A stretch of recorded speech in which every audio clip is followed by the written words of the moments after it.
Please be seated.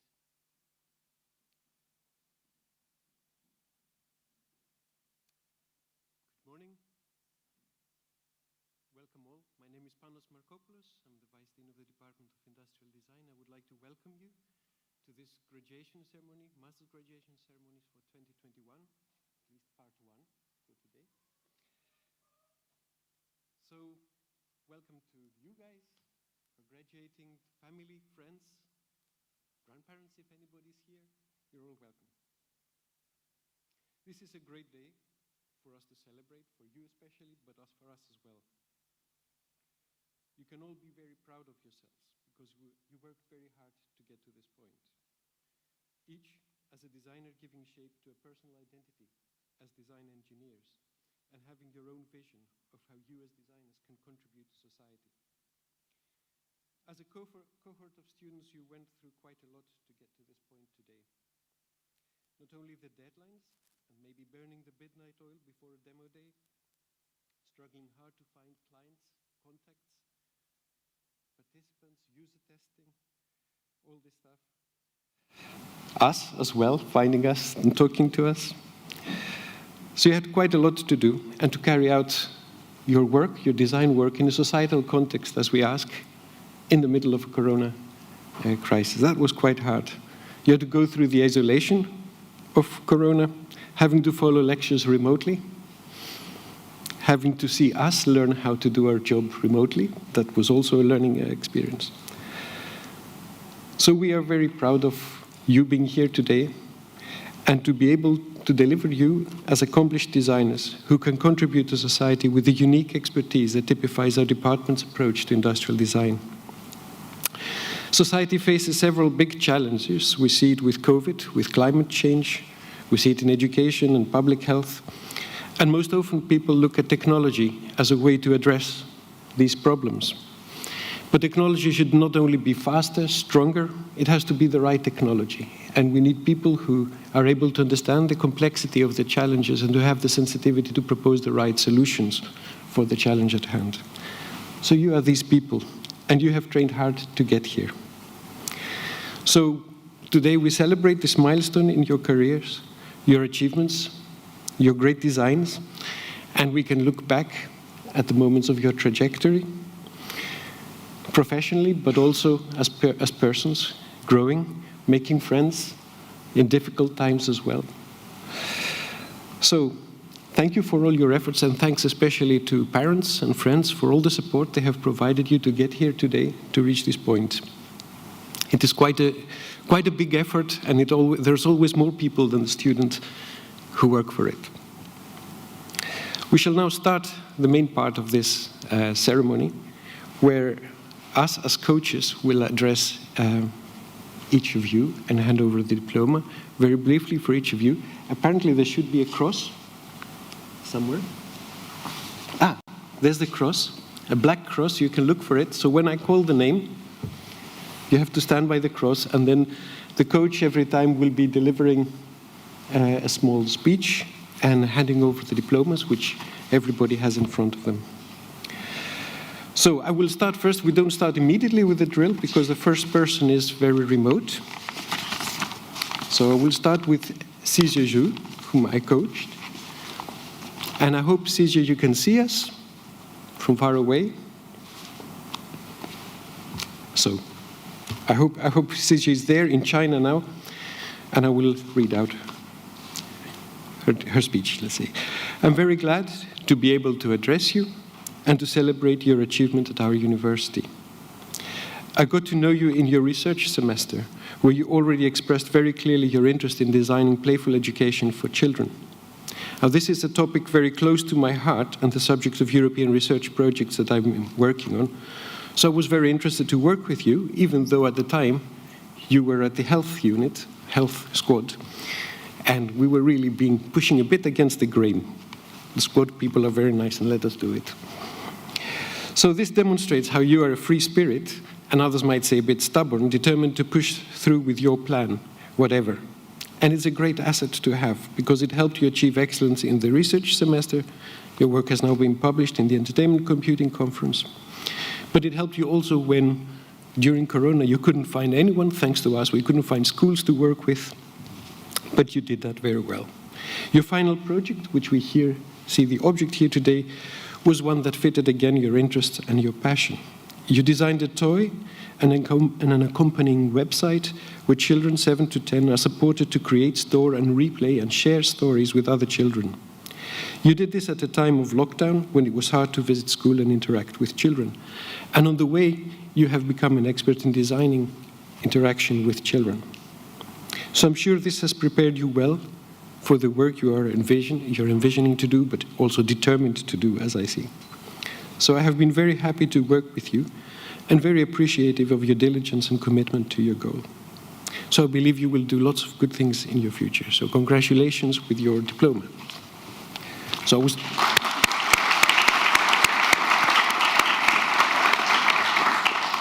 was trying to talk to the camera, so I hope CJ has seen me. So now I will invite the next person, is my colleague Matthias Funk. And the first person Matthias will talk to is Chaxiu Liu. I hope I said it correctly, but Matthias will correct me, I'm sure.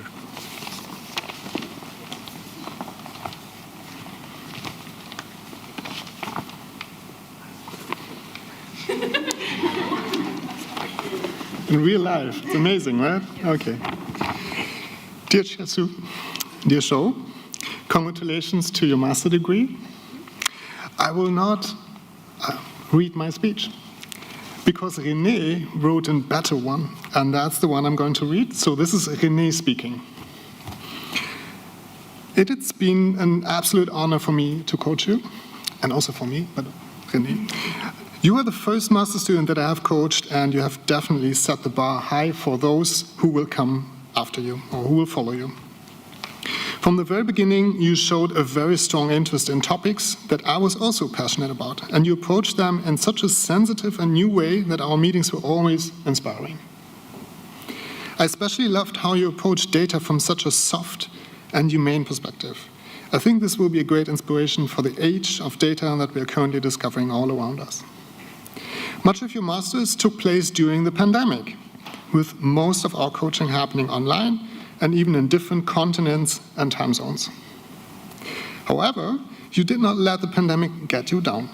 You went on to arrange an internship abroad at Miele in Germany, and you went on to truly impress the people there while making Matthias and I very, very jealous of the luxury kitchen with all the newest equipment that you could use every single day.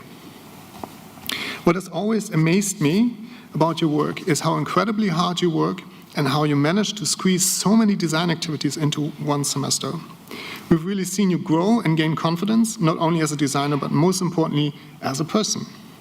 You were never scared to speak up about the cultural differences you were experiencing, and as a result, you were not only the only one learning, but I learned a lot from you too.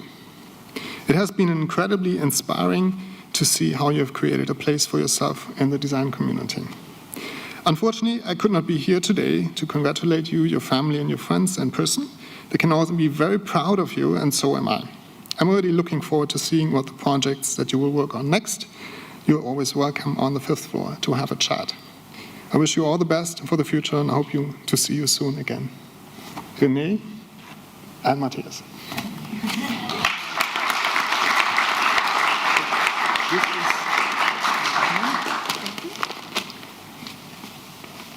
Face the camera. Shake hands.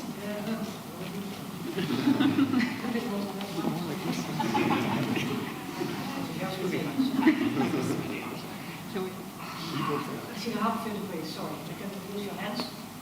Yeah. Flower. Yeah, maybe the flowers are better. You want to take the flowers? No, these are yours. Okay. Thank you.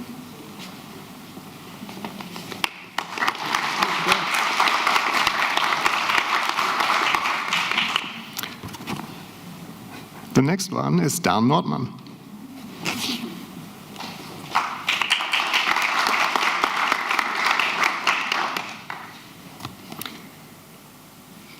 Also great to see you again in person. It has been a while. Dear Dan, congratulations. I'm happy to see you again. We first met when you were doing your first master project in the Dixim Squad, and from then you shaped your journey throughout our master programs, all the way to the final project. Again, COVID is a bit the theme for your final master project. We worked on the topic of air quality, designing integrated systems of air cleaning products, and in the office and in the home. In both semesters of your project, you work with industrial clients who are really enthusiastic about your work and your skills, and often much more than yourself. You surprised me in how you made major breakthroughs in your design process. Projects feel effortless, and you're one of the few ID students who would simply show up with physical prototypes that looked really finished and done just like that. Just like that. That was really fantastic. So Dan, I enjoyed working with you and your quiet smartness about intelligent solutions in the home context. I wish you all the best for the future.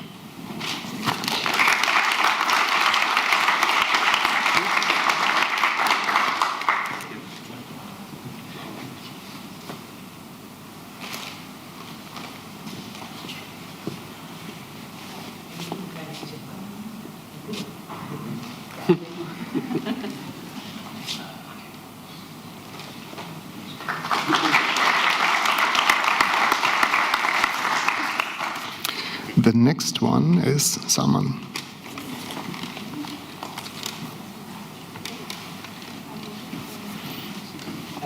Hi.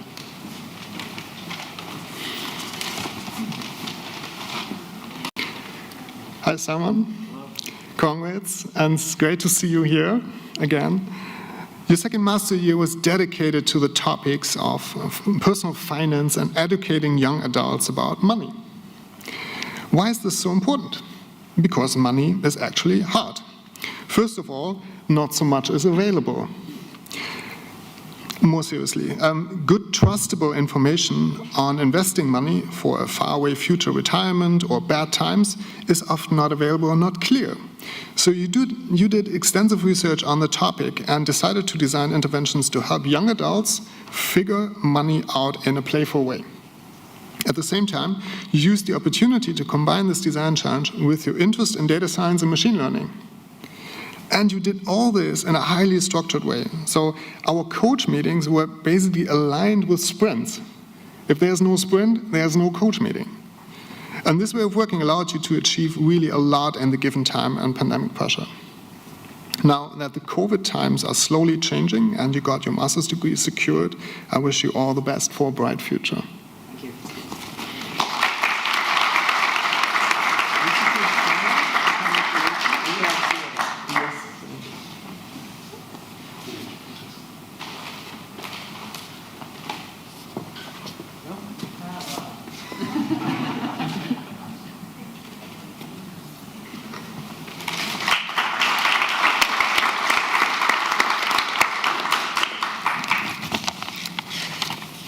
Okay, so, now I would like to call Elsa Boulder. Take your place. And I will not be delivering the speech, but Karine has some words. We will hear her from the video. So. My dear Elsa, I wish I could be here today to congratulate you in person for this great milestone. It has been such a pleasure to be your mentor and to see your evolution during those 2 years. If one can remember something from you, it is the perseverance to learn and to reach your goals, even when working on a complex topic.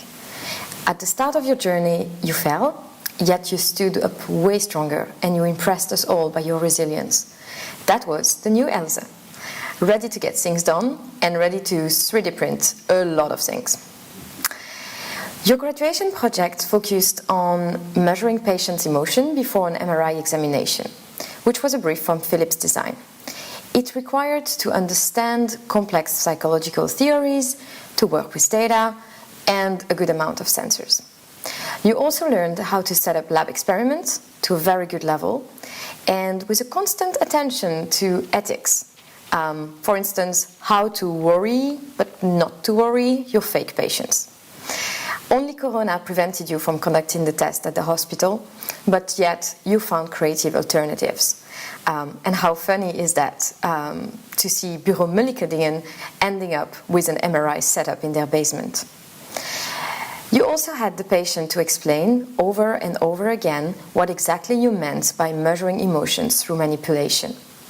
Luckily, we were saved by the famous alarm clock by Stefan van Sven, who everybody around had heard of. And you might even have borrowed some part of it here and there.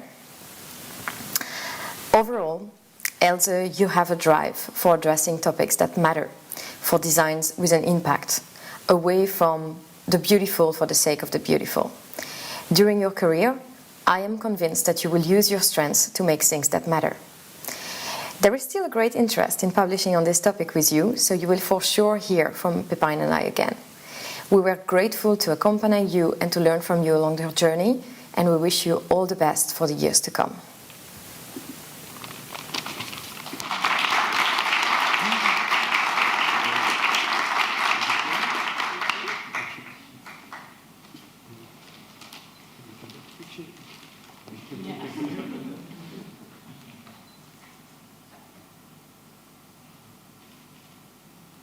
Thank you.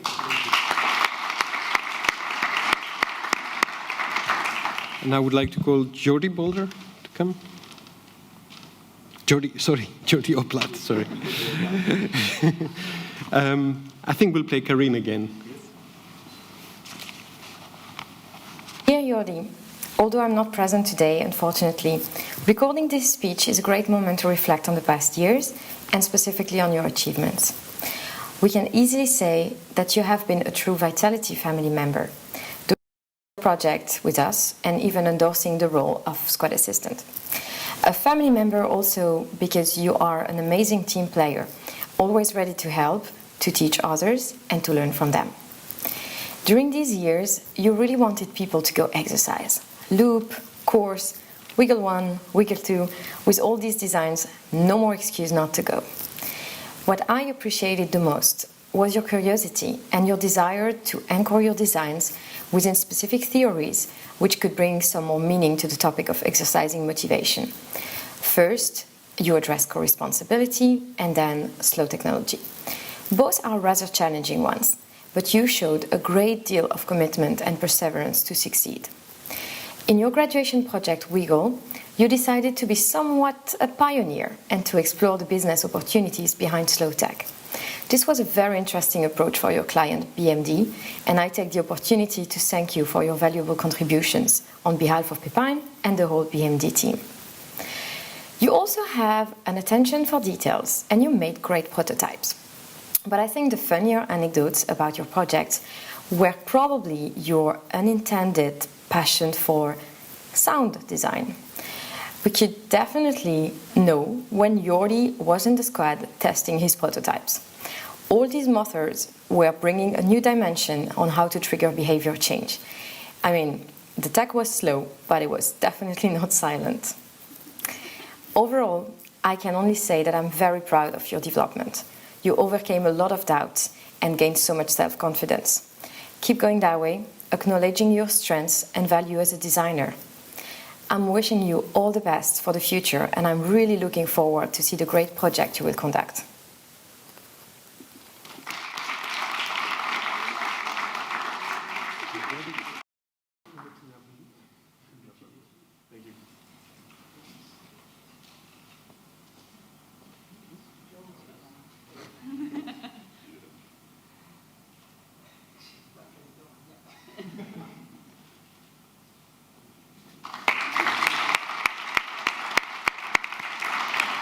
I have to do this right, eh?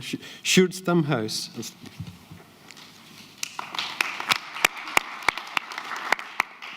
We watch Karin again.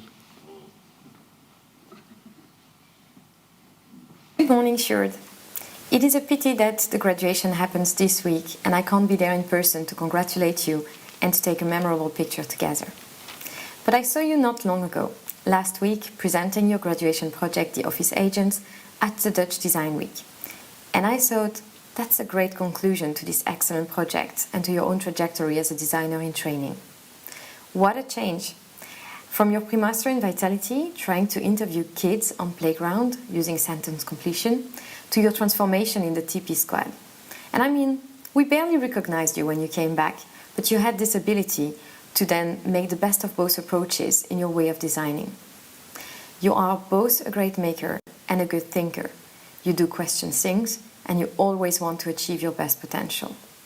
Even on the hardest part, like scientific writing, or just writing in a non-chaotic fashion, you have showed an amazing learning curve. You became excellent at pitching your project, and you even had your moments of fame during the talk show with the FIT Consortium. You worked hard to live up to the expectations that your assessors had at the end of your M21, remember? We can wonder how much help you have received from your bossy productivity agent to get so motivated for your FMP. And for those who are not aware, I'm talking of his prototype, not his mentor. Although, you might say that there are some similarities.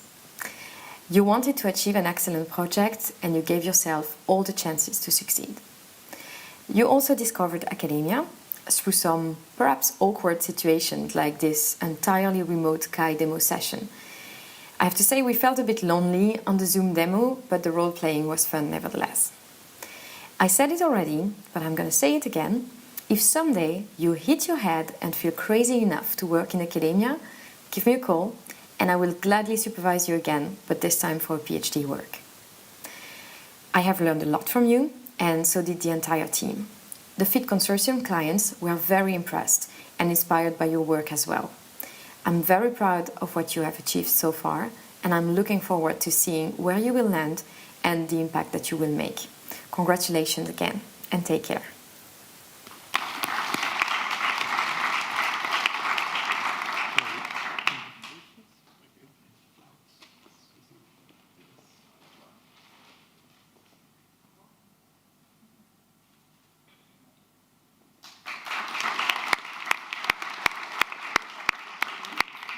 I will take a small break from the speeches and have some impression of the projects on the screen.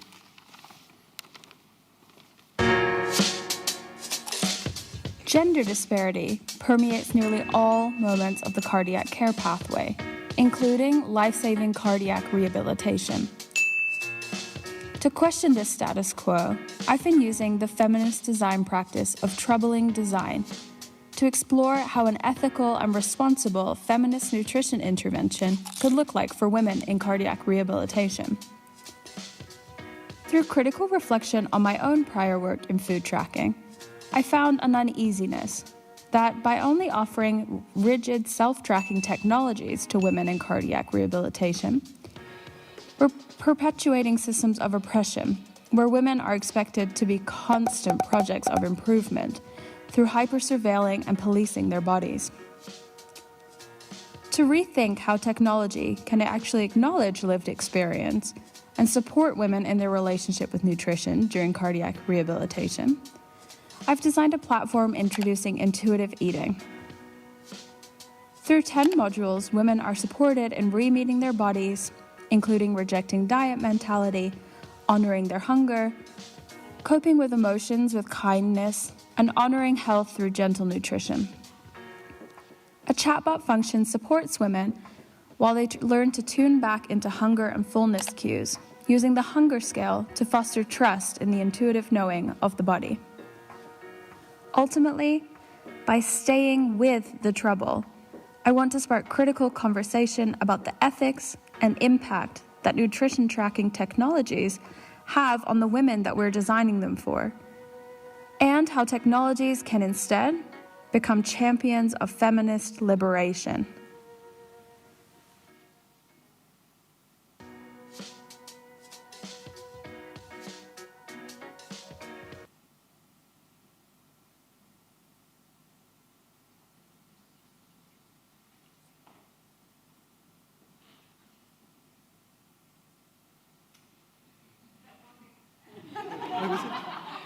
Okay, this is the way to make the ceremony last longer. Just wait for the next video.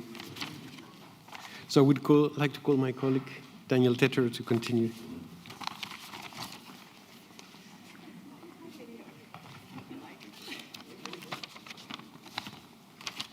So I hope there's not another video popping in right now. Dear Luca, I wrote down my speech because I'm very bad at remembering things. So forgive me for looking at the paper sometimes. As a coach of ID students, I do see and work with many different students. It's almost always a pleasure to work with them, but some students more than others. Some students, they do great things, they can do great things, but they need help at every corner. Not you. Some students produce wonderful outcomes, but they don't understand how to get there. Again, not you. Some students quietly and independently work their way, not asking for help at every corner, but instead using our coaching sessions for reflection and feedback. They do arrive at a great outcome nonetheless, and they understand how they got there.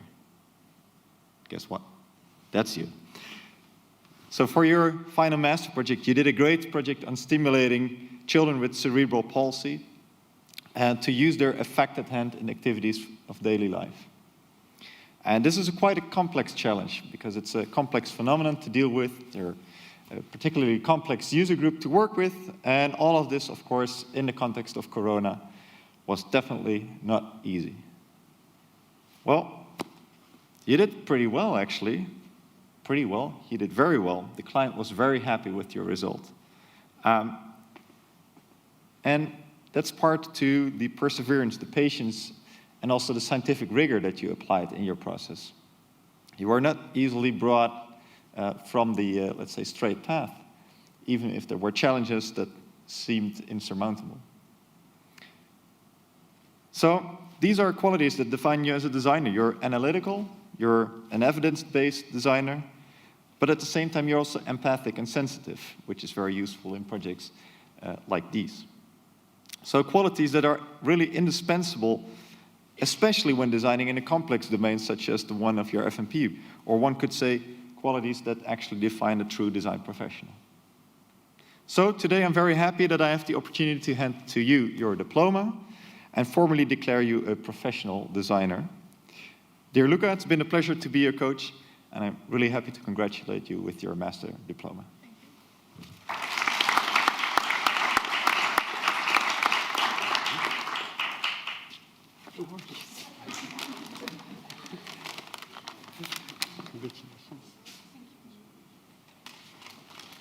Careful, it's wet. I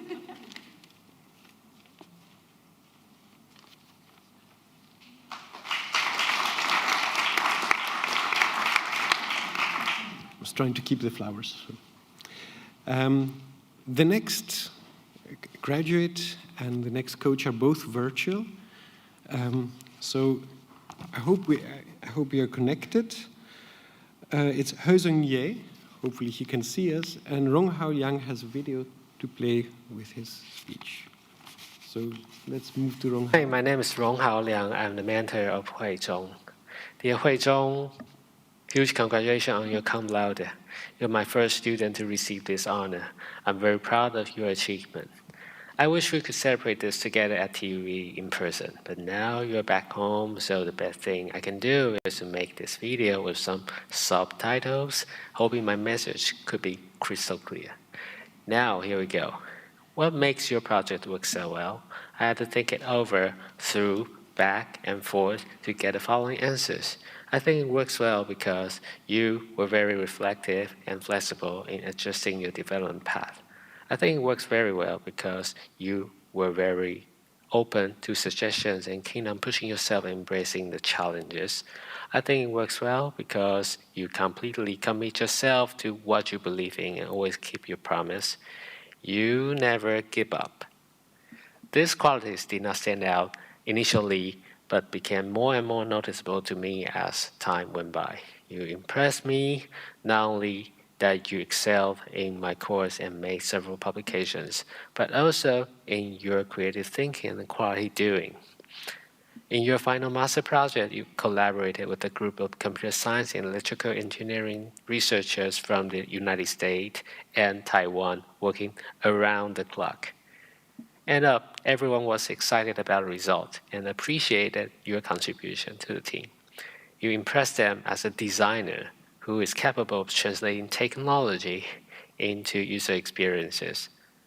I sometimes forgot that you were just a master's student because you were as good as a PhD researcher, Then, what else can I ask for more? Nothing at all. I just wanted to know that these 2 years has been very memorable and satisfying to me. Thank you for being fantastic. Let me congratulate you for your well-deserved cum laude and wish you a very bright future.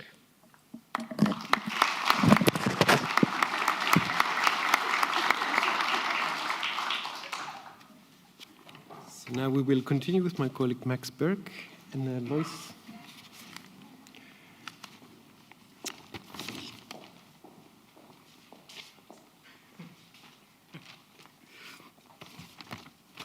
Louis, you have been part of quite a special group of students for me. You're all not just the first group of students, you're my first group of students overall. And we all worked during a time that was really most complicated for all of us. And within a pandemic, I really could not have wished for a better group. And for more than a year, we actually met every day for 15 minutes, all of us together. And you were an absolute staple in this place of laughter and crying for all of us. And still, when I hear a laptop fan go wild, I think that must be Louis coming around the corner. But even more, I have to think about the wonderful and exciting stories you have to tell. And for everyone, if you ask Louis about haystacks on highways, you're really in for a treat.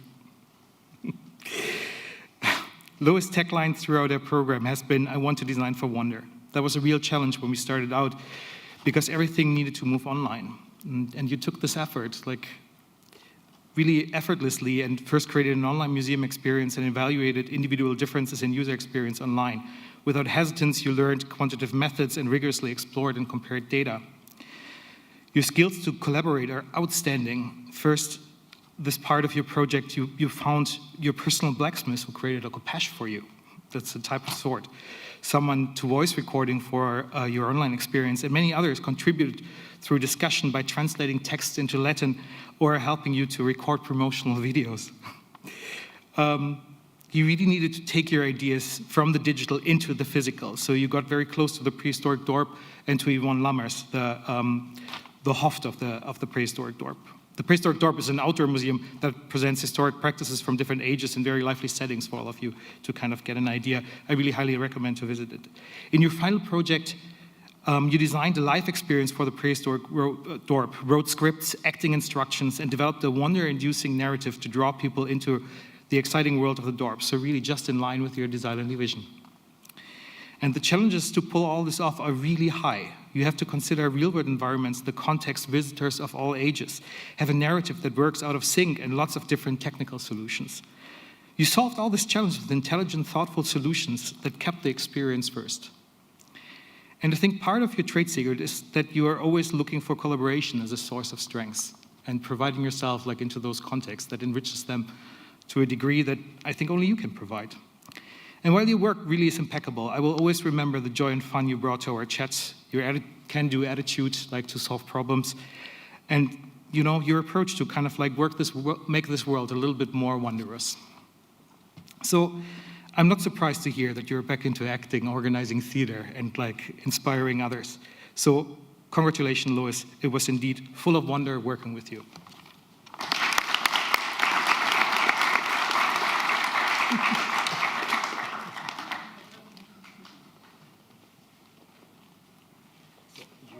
Most importantly,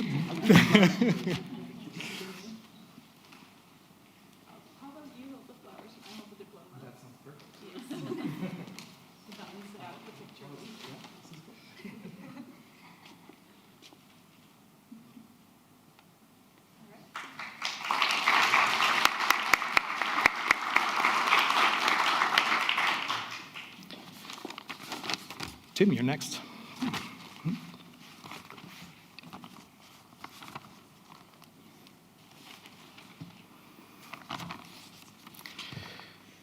Tim, when I started working with you, I was really impressed about how much you already know about game design, game theory, practice, and all that you have accumulated there in terms of knowledge.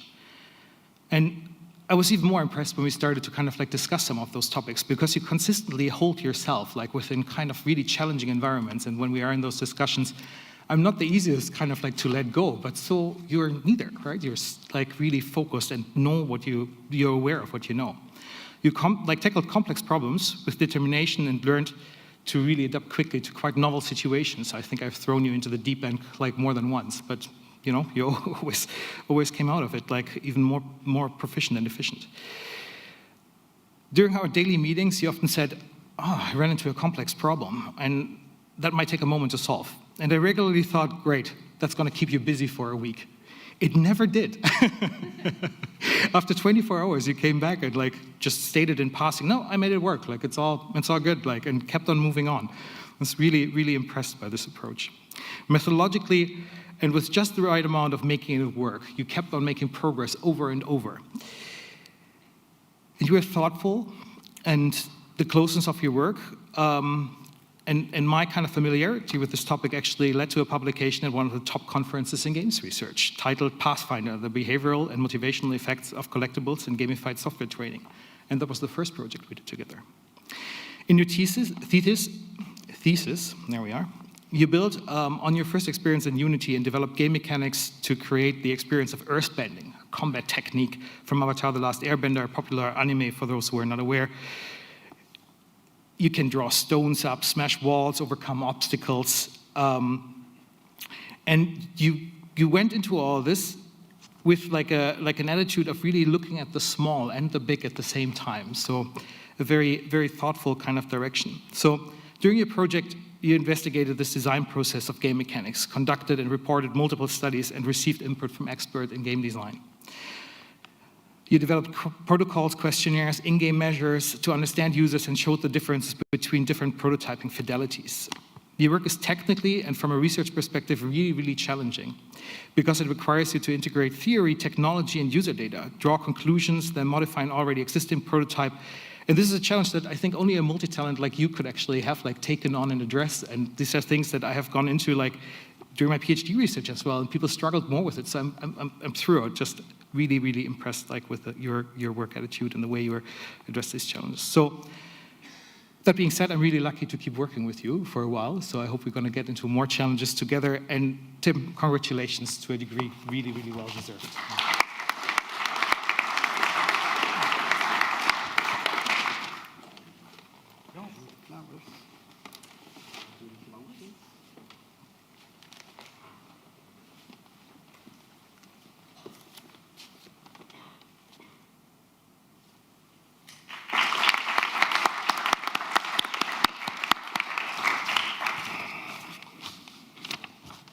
Daisy. Can you guys listen so Grandma can understand? Oh, absolutely. You can, like, if I guess you need to go slower, you just, okay. Daisy, I don't think I was your first choice as a mentor, was I? No, I think personally I would have gone with Lu Yuan as well. But I'm actually really, really, really glad that we ended up together. I think we connected thanks to Canada, where you grew up, and I lived for a while in the prairies. And maybe because of Canada, we share a number of values, and I believe that that was actually like really helpful and supportive space for you to kind of like kick off like into a journey that really went like quite a while and is going deeper. So you started out doing a literature review on nutrition tracking technology. Research-wise, you already showed here that you're very focused and actually quite vocal about the issues you are discovering, like in the literature. At the end, you presented a critique on design guidelines for nutrition tracking, how conflicting they actually are, and how we lack good meta science for design guidelines. A good take on the world of design and HCI, and a really grounded critique, actually. The next project got you into designing a chatbot for nutrition tracking, applying your newly learned knowledge, and the project was really successful and is actually still used in the department. The chatbot was a good context to learn about multiple stakeholders, investigate the context of cardiovascular care, and barriers of technology in the medical world. Well, I think you also discovered like that there are a couple of like kind of conflicting points in you in this environment and this kind of like approach to changing the world through technology. And then in your thesis project that we just have seen, and That's still there, wonderful. You did something that sounds really easy, but it's actually incredibly difficult to do. You reviewed the cards that you have on the table, nutrition tracking, cardiovascular health, technology, and then you stepped away from a lot of things that you actually have learned throughout, throughout your entire lifetime almost, to kind of do and follow a certain track. And then you actually just developed an incredibly strong voice and infused all these cards that you had on the table to create a thesis titled Feminist Nutrition Intervention in Cardiac Rehabilitation. That moment of you becoming was incredible to actually witness in this project. You explore technology fostering intuitive eating to provide an alternative to top-down approaches of dieting and cardiovascular care, as we just have seen. And you presented your work at the Dutch Design Week in a wonderful discussion where you held your own like you belonged there. And you will present at another super top secret design week as well. So it comes with little surprise, but with an incredible amount of pride that your graduation was awarded cum laude. So this deserves a short extra applause.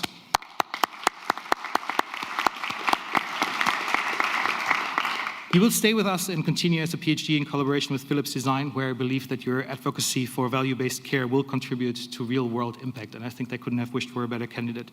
So, Daisy, this was clearly not a coincidence. Congratulations.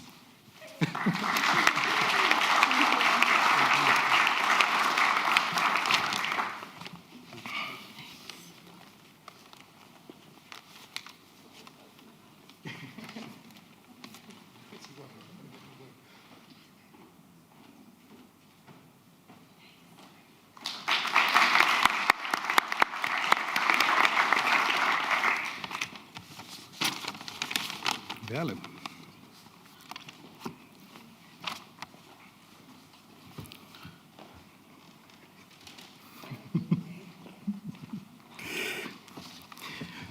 Working with you, Verle, was really special to me. I remember that from the get-go you said, like, I want to work with someone I can laugh with.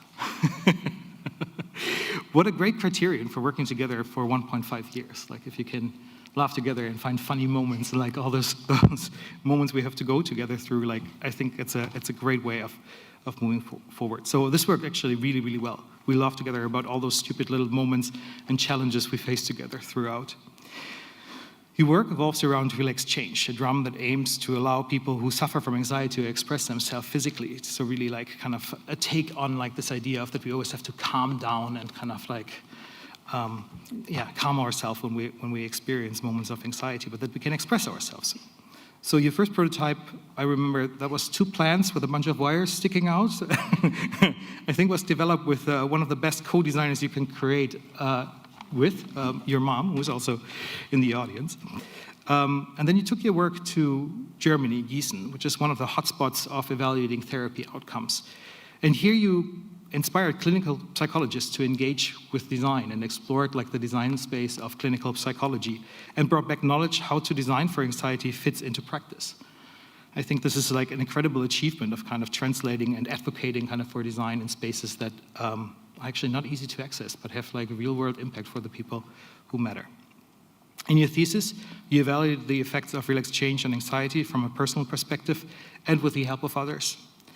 And this also speaks like to this great group of people you have around you that always support you and that you also sing with. The range of depths and insights you have created during your work are truly impressive. You have created like a fully functional prototype. You investigated like through multiple focus groups and interviews. You did SWOT analysis and all these often like methods that you haven't like worked with before, but just jumped into and like acquired them. I remember it took you 2 weeks to kind of conduct a focus group with like multiple people and like really follow the guidelines on the dot like to perfection. I was incredibly impressed. So I was not at all surprised, but even more proud when I learned yesterday that you will start your new position, and I hope I can say this, as co-creator of digital development at Blink, one of the most innovative educational resource publishers in the Netherlands. Congratulations. Congratulations, Verle, and thanks for all the heartfelt and funny moments you shared with me.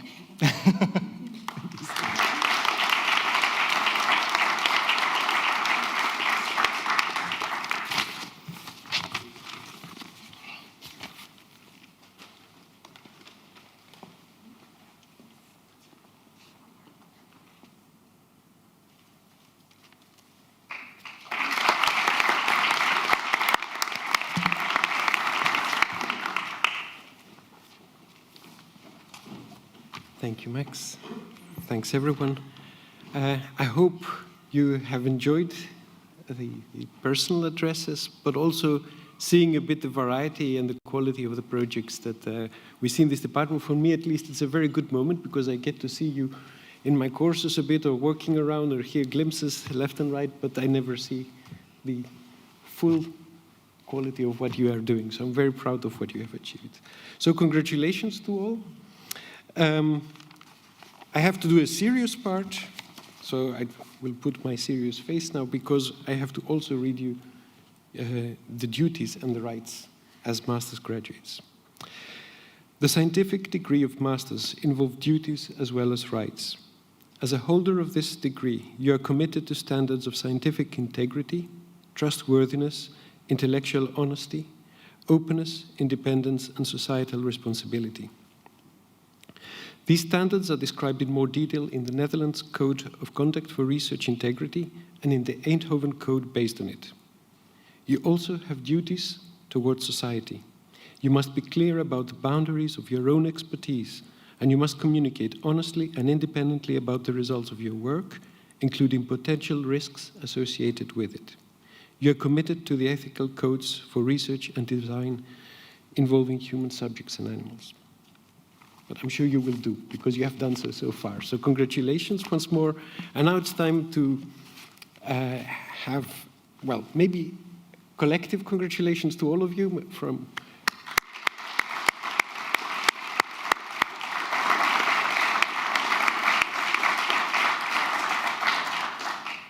You're now officially our alumni, and it is a moment where we can show a little information for everyone about the alumni. We would like you to keep in touch and to be part of the alumni and to know what great things you will do. And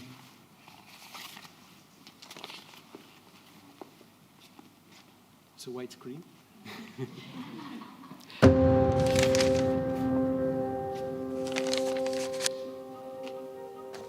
I'm Joep Elderman. Martijn Verburg. Paul van Beek. I'm co-founder at Bureau Moeilijke Dingen.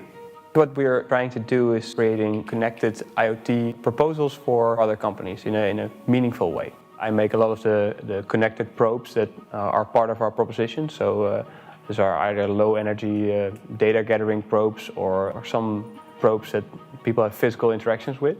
And I'm a full stack designer. As a full stack designer, you go all the way from the back end to the front end, and maybe even more, and try to capture that in a fully working proof of concept, that you can then communicate to a technical team that has way more resources to go to a production environment. What I like about being an interaction designer is that I really work for people, and that what you do really has impact on how people perceive your product or service or system or whatever. And not just make exactly what the client wants, but involve the user to get to a higher level. Looking back at the studies, it really helped me in getting the right mindset. I really learned to break the endless analysis cycle through making and experimenting with prototypes. It's very easy for an ID student to see the system in a holistic view, and then later on in the process zoom in and then really pay attention to the detail and make sure that the balances are right. And I think that's something that you don't see that often in other studies. What I'm most proud of is that we were able to build a company from extending the things we liked at industrial design. Our visions on design were quite aligned, but there are still some differences, and I think that triggers really interesting discussions. For example, the future of AI, the future of IoT. It often also results in a new direction for ourselves, creates more valuable insights for all of us. We are Bureau Moeilijke Dingen, industrial design alumni of the TU Eindhoven.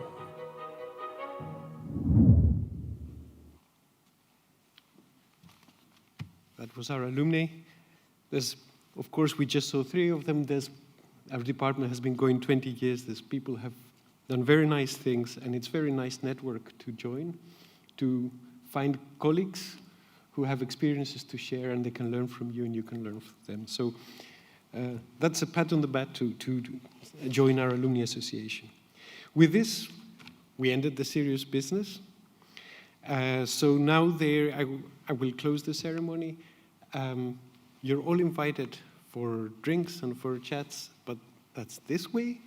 But I would like to invite the candidates to stay a bit here. We will exit this way. We will follow our beetle and the photographer who will actually direct us how to look good on a picture.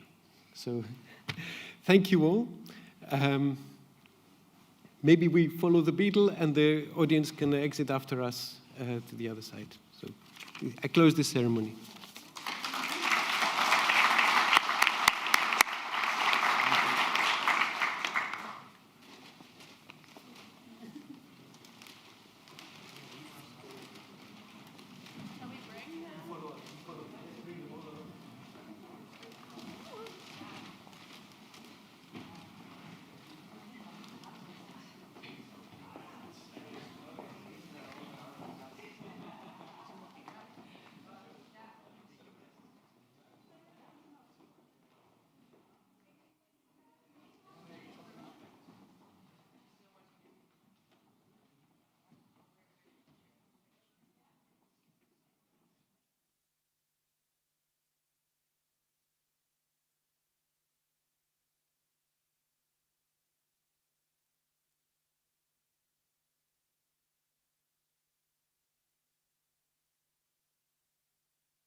Please be seated.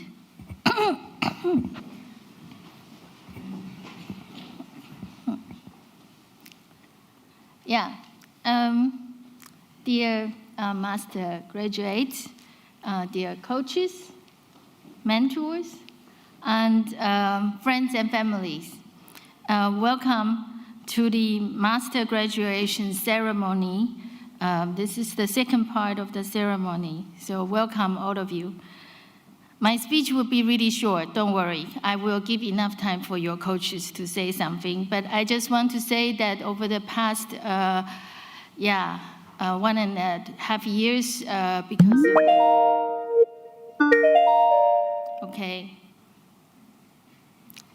over the last 1.5 years because of the pandemic, I'm very sorry that part of your education has to be conducted online, and a lot of time without face-to-face interaction. And I think we all are extremely happy that the circumstances has changed so that we can have this face-to-face graduation ceremony for which you can actually receive some real-life flowers. So, with that short speech, let us already move on to the actual ceremony part.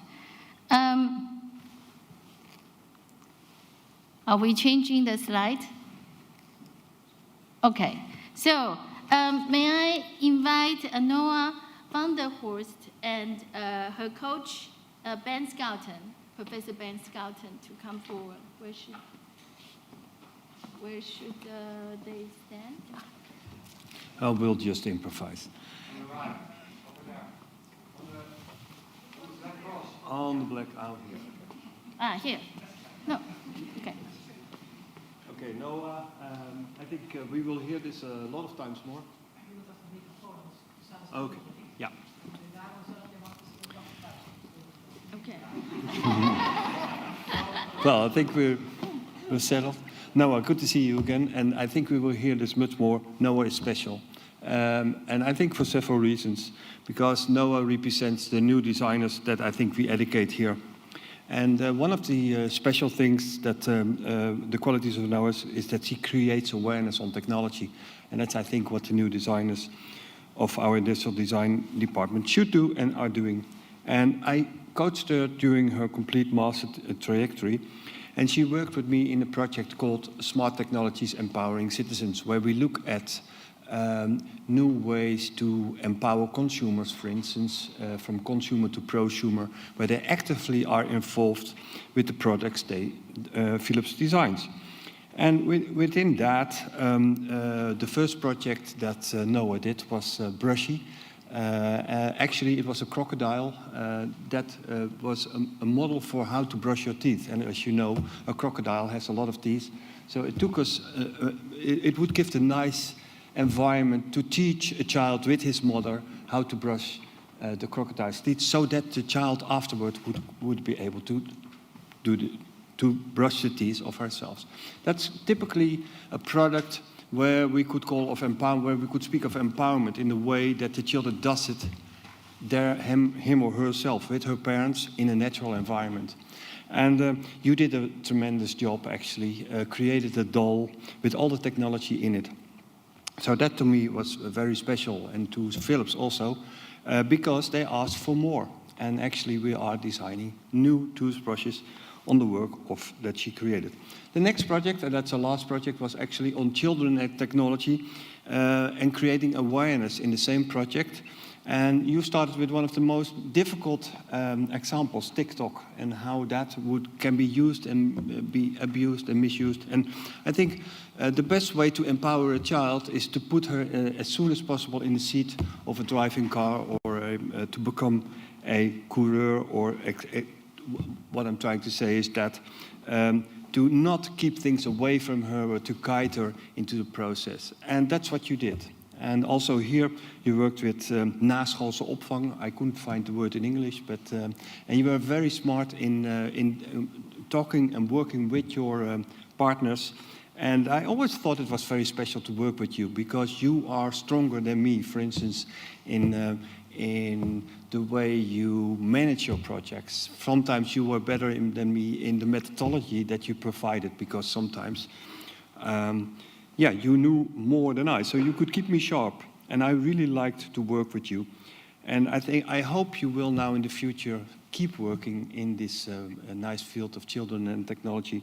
And I wish you good luck with your career, and would like to congratulate you again with your diploma. Thank you very much.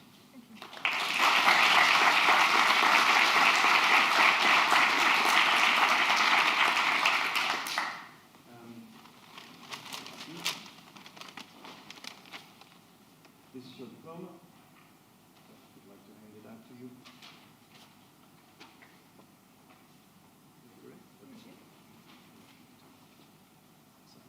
Yeah? Okay. Yeah. On that side. Do it to me, yes, you can see. Yeah, I give you the flower. Thank you.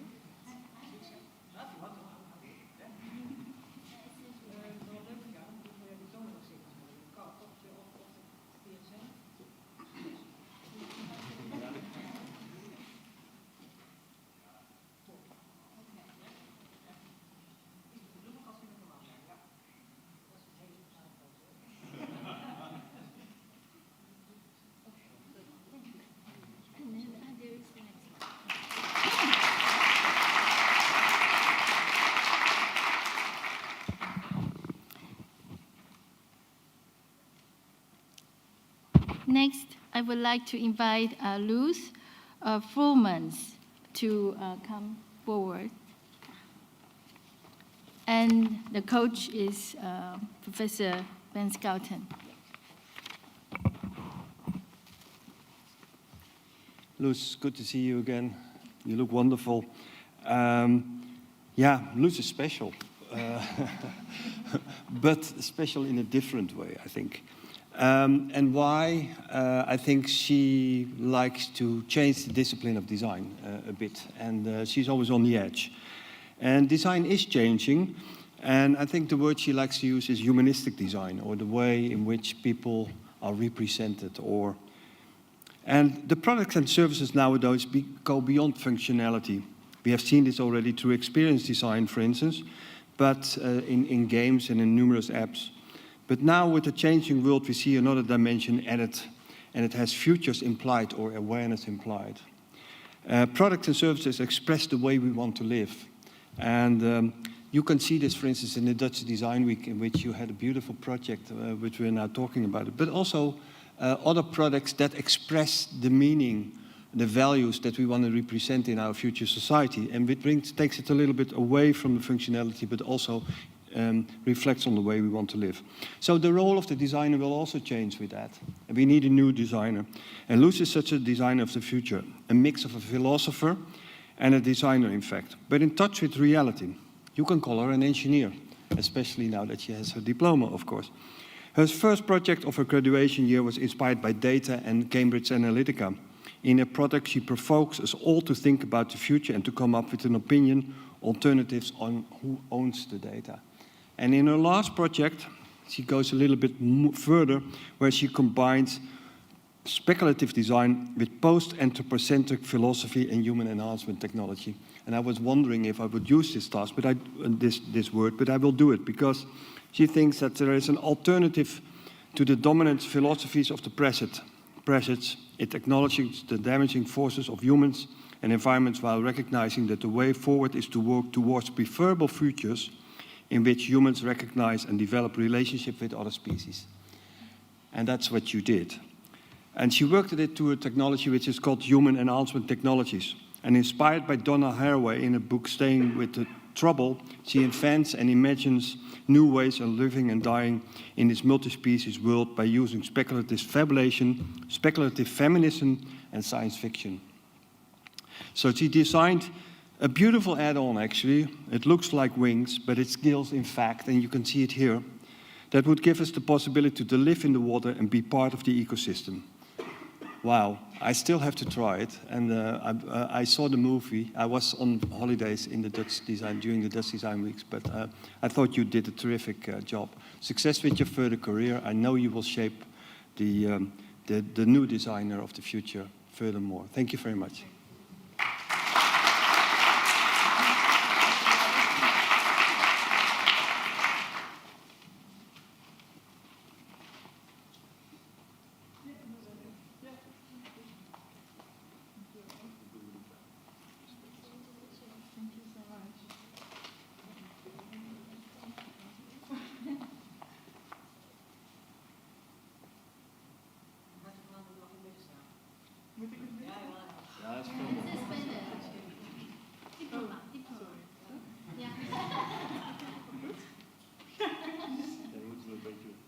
Oh, ik moet hem bij je houden. Ja, precies. Dit is van mij. Nou, zo is het. Ja.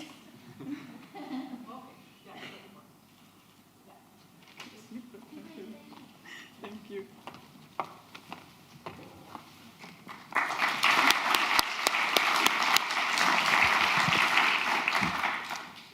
Next, I would like to invite Bas Pleiner and his coach, Professor Regina Bernhardt, to come forward.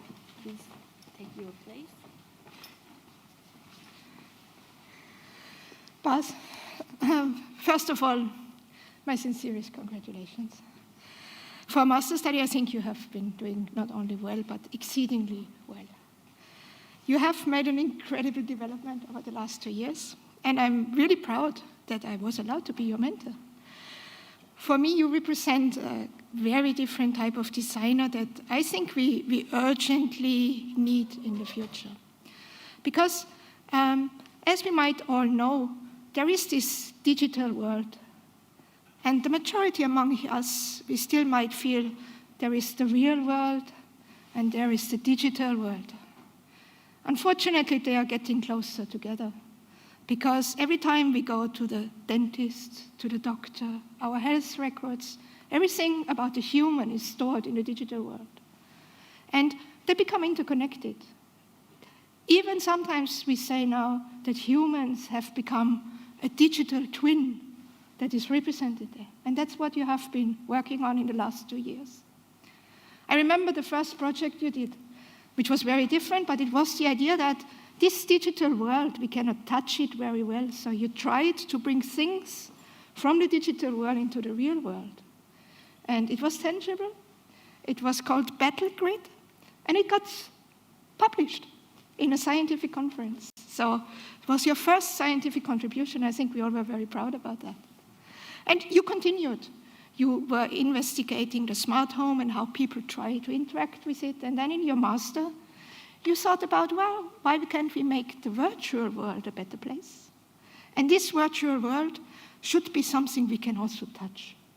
And I remember it was COVID, and we tried to work with people doing new types of materials, with kind of fibers that we wanted to touch, and it was impossible to realize that. But you didn't give up. You were strongly trying to make it work. And in the end, you came up with a way that everyone can feel in the virtual world warm and cold. We can feel it now in a very, very cheap solution. It's incredible. And of course, we're going to publish that. The lesson I learned is that for the future, I think knowing about technology is a good thing. I do not say no worries, everyone has to be a perfect programmer. But I think, Bas, being one and knowing about programming helped you a lot in what you have been accomplishing. I hope that you enjoyed working with me as much as you did working with you. And I know you're taking a year off, kind of, but you know, anytime your heart might beat back in working in science, you know where to find me. Congratulations.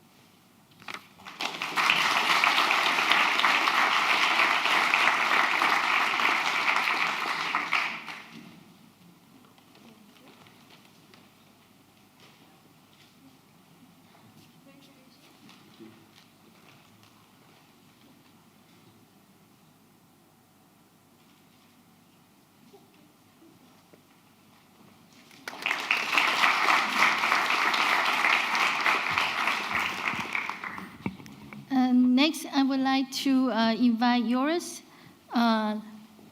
Lanen to come forward. And unfortunately, Rens has become ill, and but he has invited Lu Yuan, whom you also know really well. Yeah, so Dr. Lu Yuan, could you come forward? Now, dear Joris, congratulations. We know each other already from your first year in the bachelor. Rens cannot be here, but I will be Rens, and I receive a speech from him, and I will try to read as good as I can. Dear Joris, the start of collaboration already dates back a few years. Not all of you might know, but the board members of Lucid, the Study Association of Industrial Design, sometimes organize events for former board members of a specific position to get advice. It happened to be that Joris and I, not me, but Rens, both had the position of Commissioner of Internal Affairs at Lucid and got to know each other at one of this event, which is a very important event to get advisory gathering, advice from alumni, early graduates. At the bar, Lucy Bar, we talk about coaching. A few months later, I got an email from you and asking whether I was interested to be your mentor. This is a good moment to remind Lucid, also from me and Rens, to organize such important events regularly and soon again. Fast forward, we started working together during your master research project. The topics you were then already interested in were self-development, reflection, and coaching through digital tools. For this research project, you designed a job crafting tool for employees to reflect on their current job and adjust if necessary. In this project, you already conducted an independent study with a prototype platform that you create yourself. This is actually the foundation of your final master project, where you continued with this idea and to support and coach people through digital tools. And then you also break free from the research focus because you want to really turn that into an innovation, turn that into a service, and you want to become an entrepreneur with this project. And that's what you did. You did this project almost like you're running your own company. So you designed a platform for employees, and you develop a full working application yourself, and also did an extensive field study. And you actually got the company Next Learning Valley to collaborate with and also support you to release this application. So very, very impressive that during the project you came across as a very motivated, focused, and eager to realize your idea. You work independently as a coach, so Rens. He realized that he hardly need to push you at all, so he was there just like a sounding board. I rephrased his sentence. So you were very capable of doing that yourself. Because Rens was very impressed with your skills and attitude, and over the course of the project, he informed his friend, Joachim, which is a friend of a lot of us, one of our former students, owner of the Eindhoven-based design company, Less or More, that you might be a suitable candidate for them. Joachim was immediately reacting to that email, saying that, oh, Joris is on our radar. I think we could really collaborate together after his graduation. Rens wrote, pause, look impressed. I'm very impressed. I understand that you're working now for Less or More, and even reserve 1 day a week to bring the application you created further so that more companies and employees can benefit from that. So we look great forward to your development as an entrepreneur, as a great designer, and wish you great, great luck. Congratulations to your degree. And he said, apologize not being here, but you know I wish you all the best. Congratulations.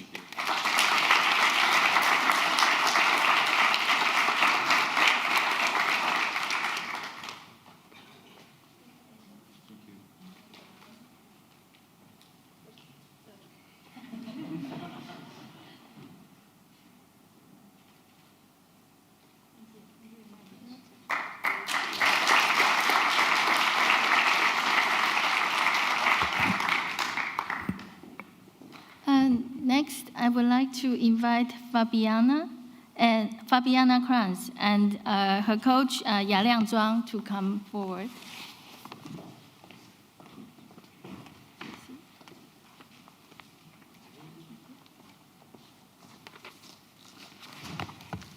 Hi, Fabiana. Nice to see you again. You look good. Wonderful. Before I deliver this speech to the audience, I would like to ask you to go into a short experiences, to think about, to reflect on what happened in the past 20 months. Please close your eyes if you want to participate. Please close your eyes and think about what are you doing, what were you doing last year, October, Friday, 2020. I think many of you might do something similar to what I did. I stick on the screen for all the times, making a lot of meetings with the students, colleagues. And maybe you also feel a bit stressed, a bit difficulty, isolated, alone, right? So thank you very much for your participation. You can open your eyes right now. So this is actually what the students experiences in the past year, especially during the final master project. So you all do a very good job. Congratulations. What I want you to experience is that experiences this bad memory again is because Fabiana also did that. He also encountered a lot of stress. But on top of that, she also encountered a very huge crisis. 5 months before your defense, your coach was ill, and he was not able to continue to work with you. So, what happened? Did Fabiana solve the problem? Yes, she did it very quickly. She reached out to 2 or 3 professors to discuss whether you can find a new coach. And we have a very good discussion that time. And we find a good match between you and me. So we start our collaboration with your very good projects. It's an information decoration or information display that Fabiana used the interactivity materiality. It's a very new technology that was invented in our university. So she wants to try out how can we make this technology be available to everyone, to many people's everyday life. So she tried to she tried to use all the competence and capabilities she learned from our university, especially about business and entrepreneurship. You do a very good job to find a very niche marketing and reach out to several very key persons in the industry. So your project is also well done, and you also identify several marketing research. So you are planning to continue with this product with part of your business or design studio, I can say that. So I think it's very possible to do that and become a successful product in the future. And I also know that you are also looking for part-time jobs that you can learn some new design knowledge and maybe expand your network and also leverage you with your design studio. I wish you all the best. You can do both very well. In the end, I would like to end it with a message from my colleague, your original coach. So he said, "Gefeliciteerd, ook van Hang van Essen." Congratulations.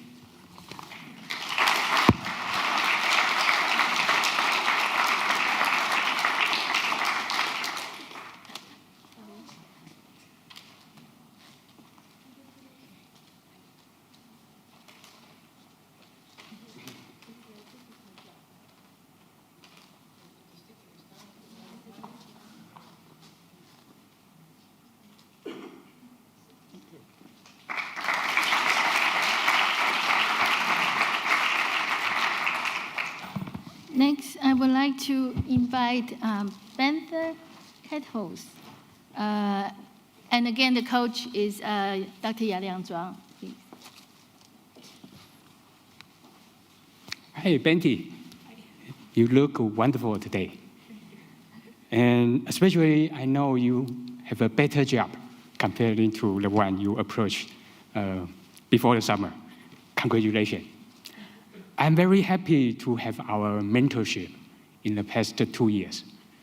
Maybe I can extend the time a bit further to the 5 years ago. This is a very special moment for both of us.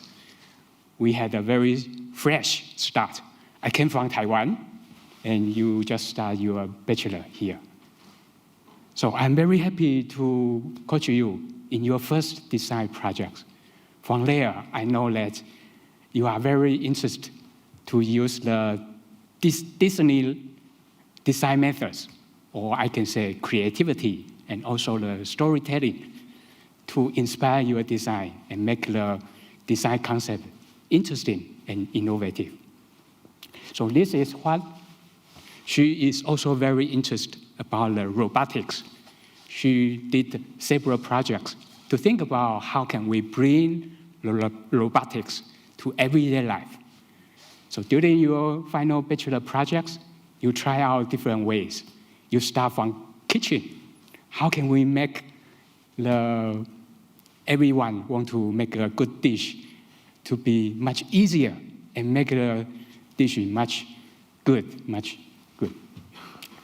Later on, you try out, maybe you can find another niche applications. So you look around our students and also went to innovation space and find out, maybe prototyping, the guys, they need a lot of prototyping, like youths, like our colleagues, like our students in Atlas, or like you. So in the end, you take these ideas and move forward to make this prototype.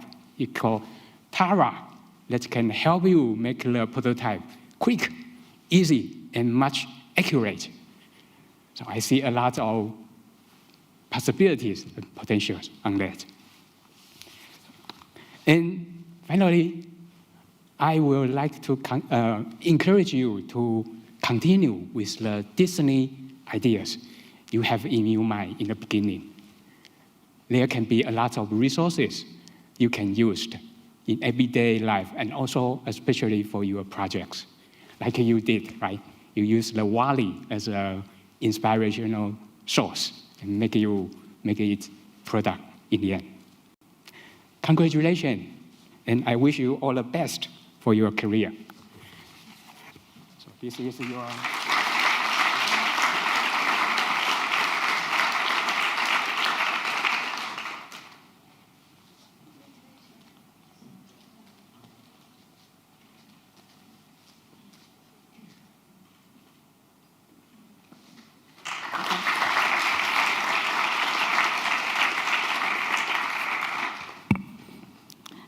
Next, I would like to invite Annick Albers to come forward, and her coach, Professor Barry Ahern. Thank you. Hello, Annick. Good to see you. We've seen each other a lot online, so it's very good to see you live now. Yeah, also my collaboration with you started unexpected, also unplanned, and that was for the same reason like Fabian. So Harm van Essen, our colleague, became seriously ill just at the start, so then you have to improvise. And I had to take over a number of tasks from Harm, and one of them was the coaching of you. And so of course we first had a chat to see if it would match. And yeah, it matched. So, but then normally you are involved for about a year. So in M1-2 you give a handshake, so you make the match, and then yeah, you are involved in the research project and in the M21 project. So now it's really the last semester. So that is a kind of a pressure cooker to get to know each other. And yeah, so then we talked, and some things stayed in my head. So one of them was service design. And so I know about service design. You probably also know about it. So what a service is. But there are some typical characteristics. So service designers make things, but also they do it in a special context. So very much attention to the customer in this case, because it's a service that you have to pay for, but also other stakeholders that are involved. And yeah, that's what you did. You actually already had an internship or a project at Essence. That's yeah, it's a design agency. There's a lot of service design. And you did very well there. So we started with the final master proposal, and there needed to be some things tweaked on that. And so we did it together, and yeah, you had a full start, and you did very well. So normally, yeah, we think about service like, for instance, if you have a service around coffee, you get the coffee cups and things like that. There are many other services. And the area that you choose to work on is designing for social complex situations or issues. So in this case, more particularly, you focused on yeah, children who are in very complex divorce situations. So the parents are really fighting, and the children are in the middle. And yeah, they still need help, but there are waiting lists, as we all know. So if you have to wait for a couple of months, and you are a child, and you have lots of problems with your emotions, of dealing with your parents and the situation, there needs to be some help. So there are some months that need to be bridged. So, and that was the topic that you worked on. And to make a very long story short, because you did a lot of things, is in the end you designed a booklet, a hybrid booklet. So the booklet, the children can already start working with the booklet. So there are questions in the booklet, there are exercises. And in your case, what was very special, the booklet was enhanced, so with augmented reality. So that means that the story that the children followed, that was Tom the Pirate, who was actually on a world trip with his parents. But so you, yeah, so this augmented reality really helped to get into the story, to understand, and to be able to easier answer the questions. And that was the idea about it. And also to deal with your emotions. In the end, what you try to do is to bridge that gap so that the problems that children might have, the emotion that get worse. That was one thing. And the other thing, then the moment that they really can get help, that they make a head start, so they can really immediately start with the real professional help. So it was a great project, and you did well. And Essence was proud of you because you represented that organization, and actually had many clients. That's one of the problems. Maybe you always try to, not please is not the right word, but to take into account all the people that are involved in such a project, and in this case, such a complex situation, and there are many. Of course, the children are the most important, but due to ethical issues, you were not allowed to directly interact with these children.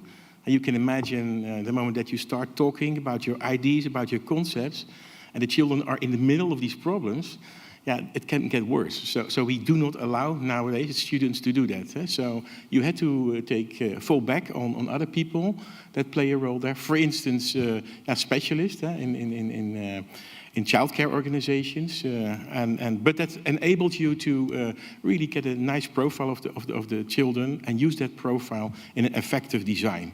And so that was very well done. Yeah, a personal thing. So like I said, we have to get to know each other very quickly. And yeah, service design, the involvement of end users. But I really got to know you as an empathic designer. So somebody who really is able to empathize with the target group. So that is a very strong characteristic, I think, of you. And then, yeah, of course, I didn't tell that yet, but next to the project, you also helped me as a teaching assistant in one of the courses that I teach together with Harm van Essen. And to be honest, so without Harm, I could not do it. So I was so happy that you were there. And in the end, I can really say that without you, I would not have managed the 60 students that we have there. So thanks for that. But there also I learned to know you as somebody who really can organize very well. And not only taking my needs into account as a teacher to support, but also that of the students. So you really acted very proactively. So the moment that you picked up signals, you shared them with me, and we could improve the course. So yeah, that's another characteristic that I very much appreciate about you. That's your professional conduct. So, and that you show that in your project, but also in working as a teaching assistant. Yeah, so again, thank you for that. Congratulations with a fantastic project. This morning I heard, because I checked, do you have already a job? I was sure about that, but to check whether or not you were at Essence, but you work now with a Mozartex group. It's also, I think it's about services, or not? Yeah? Okay, we're not going to share that here, the discussion. But yeah, so that is great to hear. So you start Monday, so congratulations with that.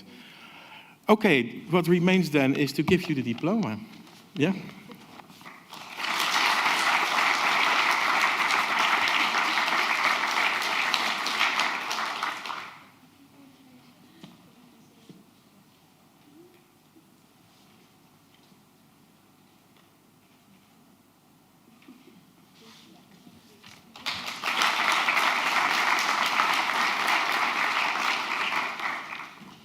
And now we have a film to give you some impression of the project's ID.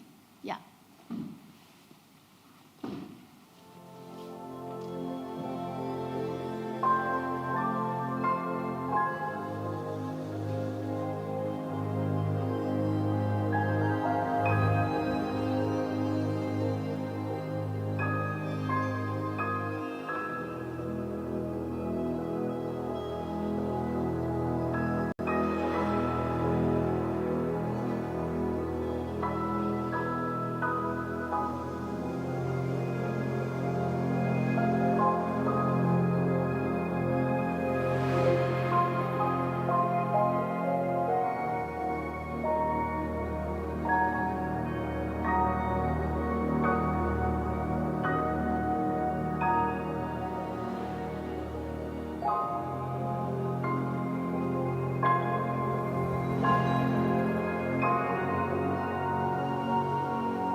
Yeah, after that short film, let's continue the second half.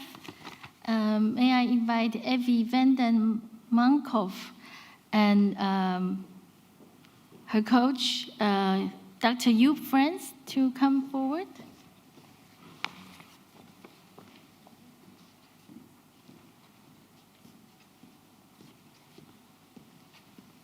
Hi. Yesterday evening, I wrote a speech. This afternoon, I printed the speech, but that was not the one I wrote, actually. So I'm going to improvise a bit. Might make it better or worse, we'll have to see. I remember when you contacted me to see if I could coach you for this project. You came to me very frustrated. You were just been told to, or asked to redo the M2 one semester, and well, you didn't like that. understandably. I did wonder a little bit about why you would then come to me if you did not want to be frustrated anymore, but well, perhaps I did a better job than I, or you have secretly hidden a lot of frustration, possibly. I did, of course, remember you from a course before, but we hadn't met that extensively. And also during that course, it was mainly online because halfway that course, COVID-19 hit.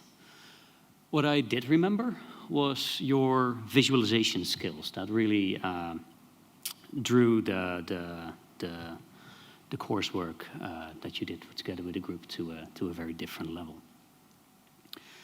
And also during that first meeting, you showed some of the drawings that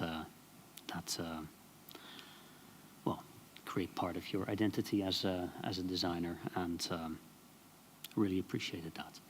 During our coach meetings, you made excellent use of that skill. I think that's truly one of your unique strengths, the way you can visually express yourself, and I hope that for the sake of efficiency, you will never sacrifice that for the sake of efficiency.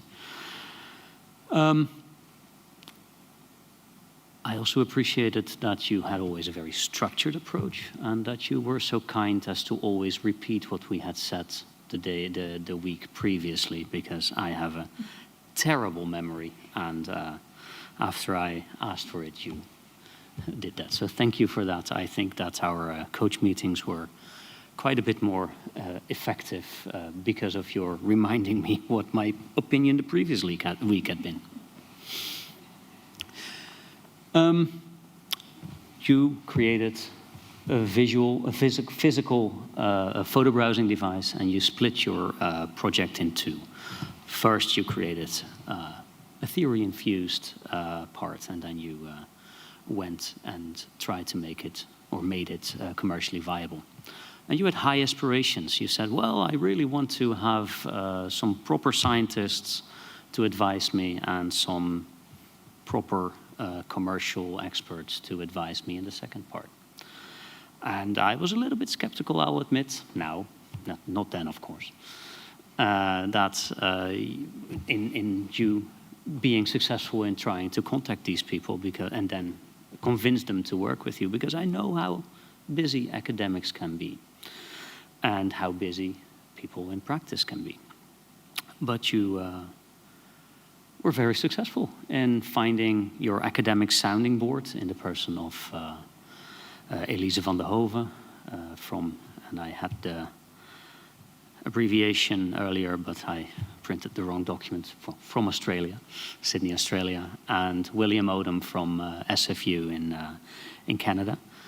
And they went with you for the complete project, giving you lots of important feedback, but also being firmly impressed by what you did in your design process. And then you also went to Philips to ask if they could help you. And, well, again, I was a little bit skeptical, but also their success. You worked with Sjoerd Mentink. Thank you. And also that I had written down. And he gave you a lot of insights also from a commercial perspective, and was very impressed with you on your work. You then went forward, created a physical prototype, and evaluated it, destroying really beautiful oak tables in the process. Never knew you were appreciative of that style of furniture, right? And then you graduated, showing your work in beautiful drawings and in a great presentation. And I also think, if I remember your reflections, that you greatly grew as a designer during that process, becoming a designer with a huge tool set and still having that unique drawing visualization skill. And I hope I repeat, that you will keep treasuring that. It's one of your unique qualities, and I would like to see more students work like that. We'll be working on that. It was very unfortunate that the TEI community did not quite see that way, but you know, their loss. Evie, congratulations. Thank you.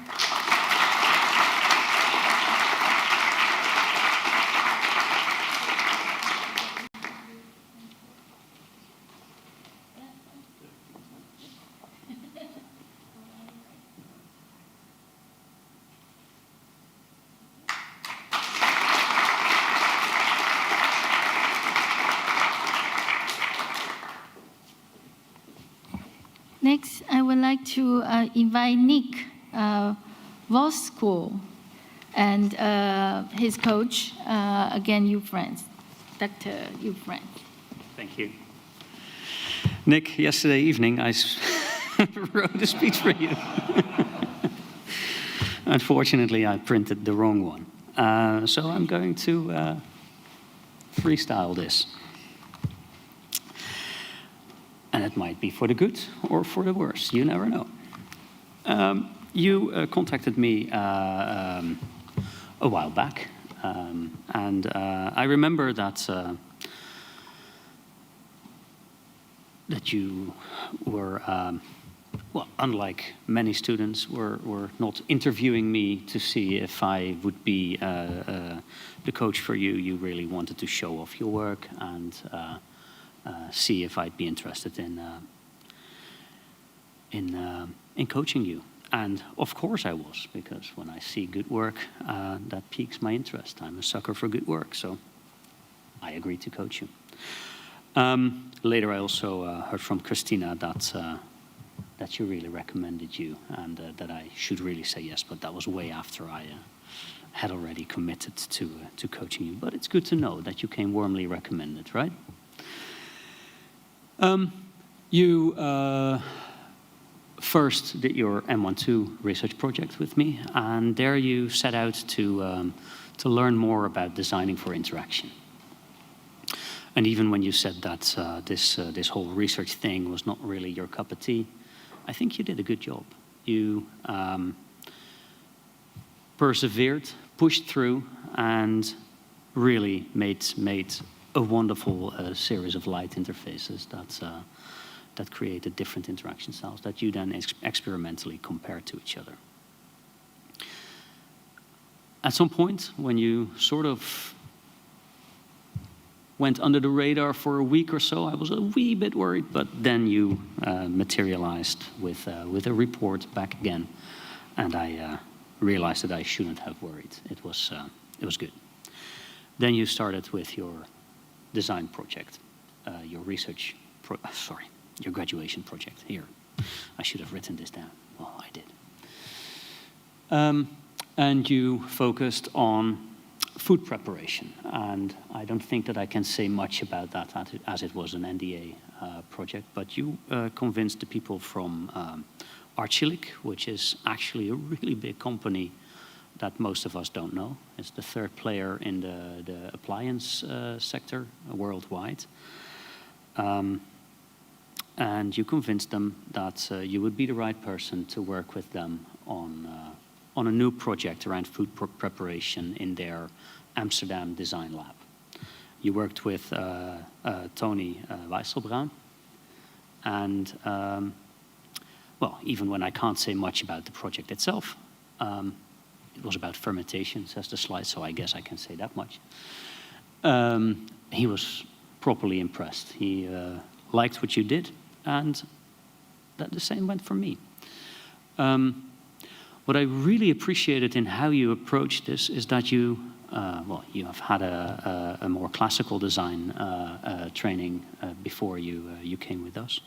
And you really brought forward this craftsmanship of that classic industrial design, including how to produce things and how to give shape to things in an elegant and aesthetical way, and combined it with maybe more the interaction side of things. There was a accompanying app and things like that, and that all worked quite nicely. You have a way with design that is really enviable.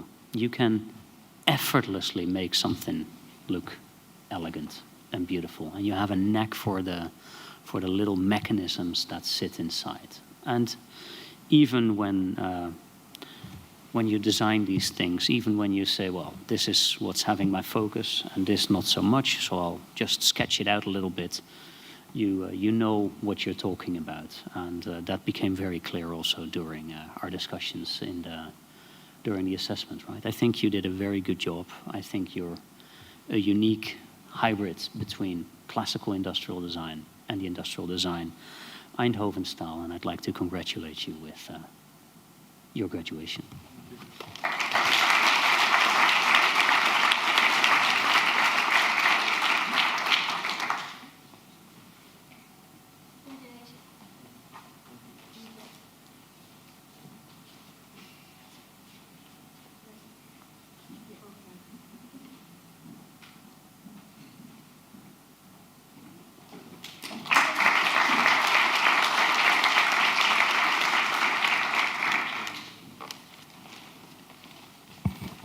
Next, I would like to invite Rick Baus and his coach, Dr. Danica Kaya, to come forward.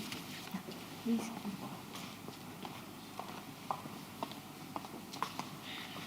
Hi, Erik.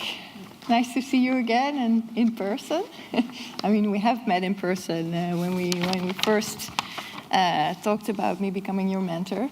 But then there was this whole long time where we only spoke to each other through a computer screen. But yeah, I really remember these talks well, and they were also always very inspiring, and I learned a lot from you. So I want to say a little bit more, about your background. So you came to a master program, I think, from University of Applied Sciences in Zwolle. In Den Bosch, sorry. In Den Bosch.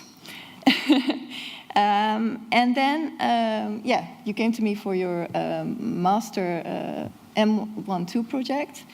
And in that project, you focused on developing and evaluating a genderless voice assistant.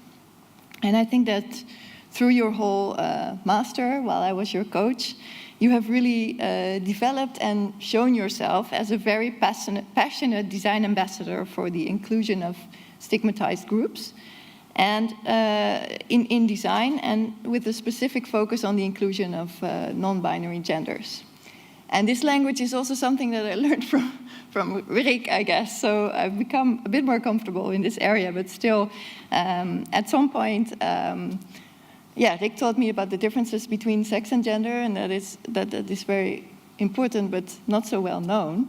And at some point, he also told me that there are about 70 different genders, but that's not like a definite number, but like you see the scale, their size, where I thought, okay, 2, maybe 3. Yes, so you really opened up this world for me, which was really valuable, and I really appreciate that. Then in your master project, your final master project, you broadened out from designing something yourself to thinking about how can students in the industrial design program design with a more inclusive approach to gender. And to do that, you designed this gender and design platform.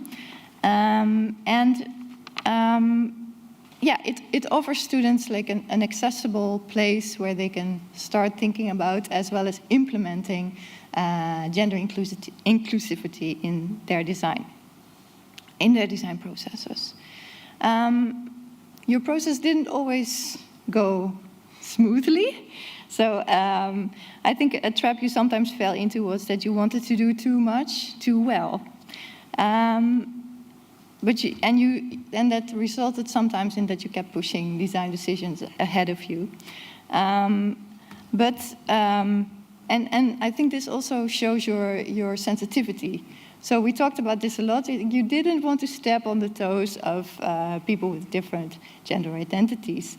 And making categories was always going to do that. So this was a friction that was there all the time. But you managed to round off and to make these choices and finally get your degree. So really good. Yeah, and also I think that what also is a strength of this is that whatever you design is in each detail thought through thoroughly. Yeah, as I said, so I learned a lot from you on this topic of gender inclusion. Yeah, I hope to take that with me in coaching other students and projects, and I try to do this. Yeah, I wish you all the best for the future and in pursuing your ambition to make the world a more inclusive place. Okay.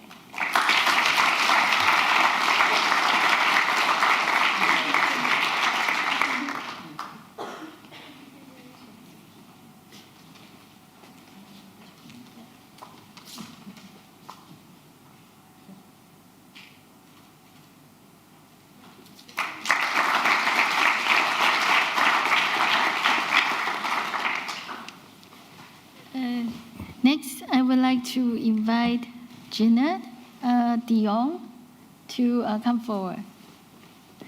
And also her coach, Dr. Lenny Kakaya.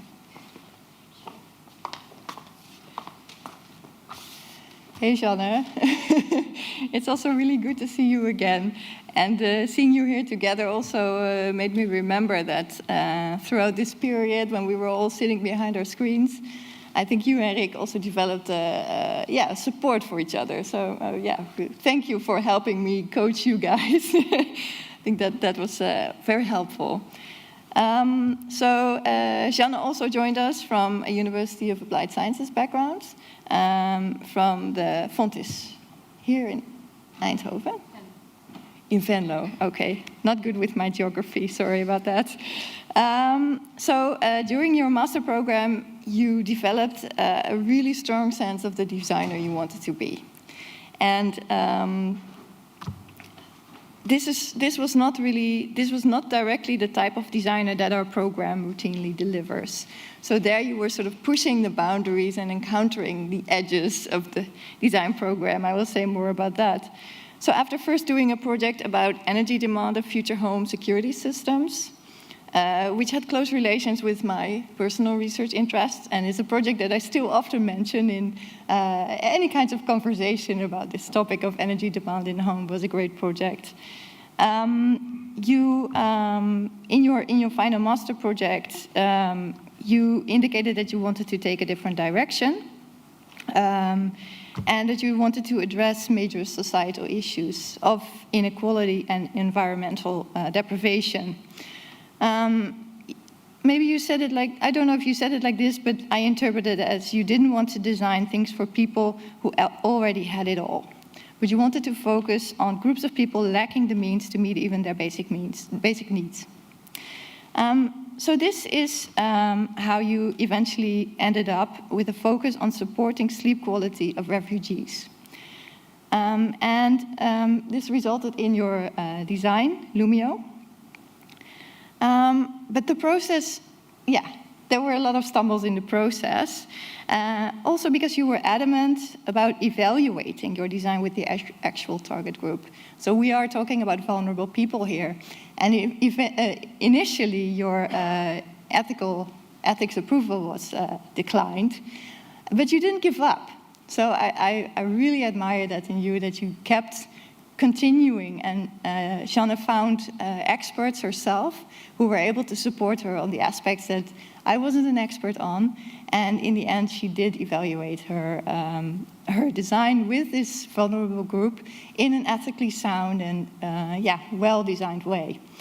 And if that wasn't enough, you also designed an object that was fully circular. And circular design is not something that is currently offered in the educational program in Eindhoven. So also there, you really, invented the wheel. You found your own methods, your own experts, and your own background information. So I'm really impressed with what you did, and all this in the circumstances of COVID. So I think you are a very impressive. You have a very impressive skill set now as a designer, and also, so I hope. And I haven't heard. I'm curious to hear how it's going, where you are going. But I trust that these qualities will bring you far in life, and I wish you all the best. Congratulations.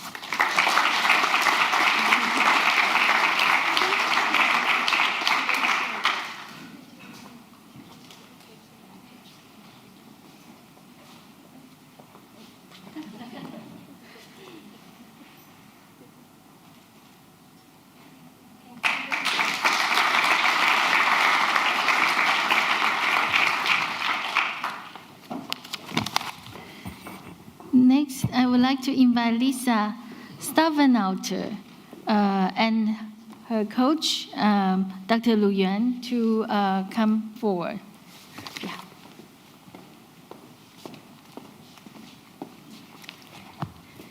Dear Lisa, congratulations.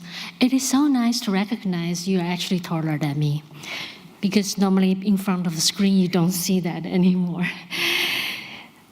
Our collaboration goes way back, centuries back. I remember I met you the first time in Youth Learning Line, New Product Development and Marketing. Together with your teammate and also the Ontmoet and Goed House, you developed a Stu-Mobile, a student driving services to help older adults to travel without hurdle. Since then, you have been more or less stayed within the ring of trust around me. I have met you at your FPP and also in your almost entire master. You had a very clear vision, what kind of designer you want to become. You're really interested in strategic design, but you saved a special spot for your final master project. That is, you want to design something for young adults, adolescents with ADHD in Dutch. I learned a great deal about this symptom related to ADHD. I understand that this, shall I call it a disease or not? No. This gift. So there's a lot of instruments, support from the medical field and also from psychologists to help children with ADHD. Because if it's recognized early, there's a lot of support. But when you get older, when you're diagnosed at a later stage, there's very limited support because people expect that you will manage everything yourself. And that's where the challenge from, especially for those who are diagnosed at a very late stage. And Lisa, you actually want to focus on promoting self-management, and you recognize greatly to support someone to self-manage that you need to tackle from two perspectives. One is to support this person internally, intrinsically, to build resilience, that he and she or they are able to deal with this crisis happened, to deal with a gift. But the social surrounding environment is also important, so Lisa included that into her design concept as well. So she believed breaking the stigma, allowing the environment, social environment, to empathize with the people living with ADHD will greatly support the people to manage their daily life. So you had to work with a lot of experts, professionals, psychologists, and people living with ADHD, and yourself in this entire project. And I really have to say, very well done. And I would like to mention our collaboration a little bit. So it is very interesting. I realized after we worked so long, I lost Lisa in our conversation. Normally we have half an hour meeting, to brief each other. Lisa brings a question, but I think I roughly catch Lisa's attention for 15 minutes. And after that, I don't know where she is. I don't think she knows where I was. So we talk about this. How do we change this? And Lisa, you turned the meeting around by making sure that in the meeting you're in control. You create the agenda and deliverables, and you come back every time to talk about the agreement and the plan you had. And that helps you to really keep me engaged with you and keep yourself motivated. I hope this experience, this growth you have made, and really give you great insight on how you can work and collaborate with future, in future environment with your colleagues together. I'm also very, very proud that you immediately found the job. As a strategic designer at Shaoxing. Is a good way to say it? Okay. It is actually a design consultancy firm to support teenagers, young children, kids, young adults, to designing for healthy and active lifestyle to them. So I think, wow, this is really match your expertise and your interest. And you're really, really going to create societal impact like we wished in our program. So I wish you great success, and please keep in touch. I think it will be great to have you coming back to us to share your working experience and how you are working as a designer in the society. Congratulations to your family and friends.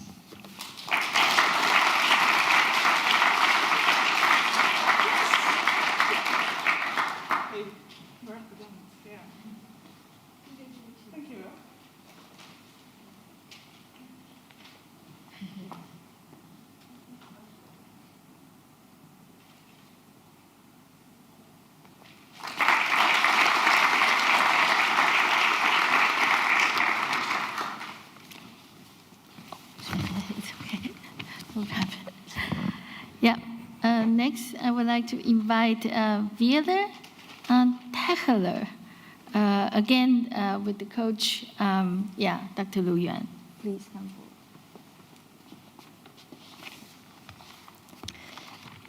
forward. Dear Fiela, congratulations to your master degree. We met just before Corona started. You were expressing interest to have an exchange semester in your master, but also you were interested to work with people who are vulnerable. So you really motivated to work with me because my research really related to designing healthy, active lifestyle for the vulnerable people. Then we had lockdown. Exchange semester in another country becomes not feasible, so you have to change your plan. And I'm very glad we managed to do that already from the beginning, find a very interesting project and context you can work with. The university just had a kickoff with collaboration with HeHeZ. I think that was last Wednesday afternoon. And with a group of people that you worked with in your project. And you actually did your research project, graduation project at HeHeZ and the care center Reine van Akko.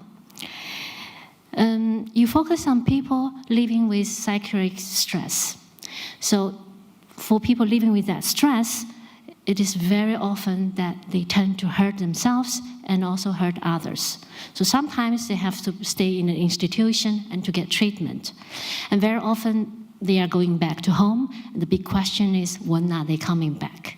When they come back, it means a lot of loss for the family, friends, for the society. So prevention is really the key. And that's where Fiela comes in. So she created a chatbot-based mood tracking app based on self-reporting data and also a smartwatch data about physical activity of these people. And in order to give these people self-awareness about their mental conditions and to ask for help whenever is necessary. As you can see, during Corona time, to work on a project like this is very difficult. So initially, a lot of experts were consulted, and I was very glad almost at the end of the project, you were able to organize workshops also with the clients at Reine van Akko. And probably a lot of us, if you're a little bit knowing about stress management, there are a lot of applications available on the market for self-management, self-tracking. But those products or services may not be applicable immediately in this context. So Fiela also did a lot of benchmark study, discussed with people who are using that and trying to really find out what is the best way to present this technology to the target user group. You like to work with people because you get energy, you get motivated, but you soon realize, hey, I'm not probably the designer who can make things completely working, but I do need technological skills to communicate my concepts. And I would like to say thanks to the families and friends. Fila was managed to collect all the skills she needs to prototype, to visualize, to communicate the concepts that she needs to make. Writing report is another challenge. I hope now it is over. We have talked so much about writing report, but you actually turned it around. Writing report was not an easy thing, and also writing a scientific report. But in this case, I would like to thank to Lisa as well, because both of you kind of team up together, helping each other, removing my coaching load. And the final report was really, really well written. I think the assessor and the examination panel recognized that. So all the capability you have developed will definitely help you to find a suitable job. Going abroad, I think, is still in your mind. And trust me, when you look at me, international experience definitely enrich everybody's skills and experience. And I would really encourage you and hope you have the chance to do it, not only traveling as a leisure time, but also to experience that in your future career. Thank you very much for filling up all the fun moments of our online meeting, and thanks for the cookbook. I'm still practicing my cooking with your advice, and congratulations to you and your family. Congratulations.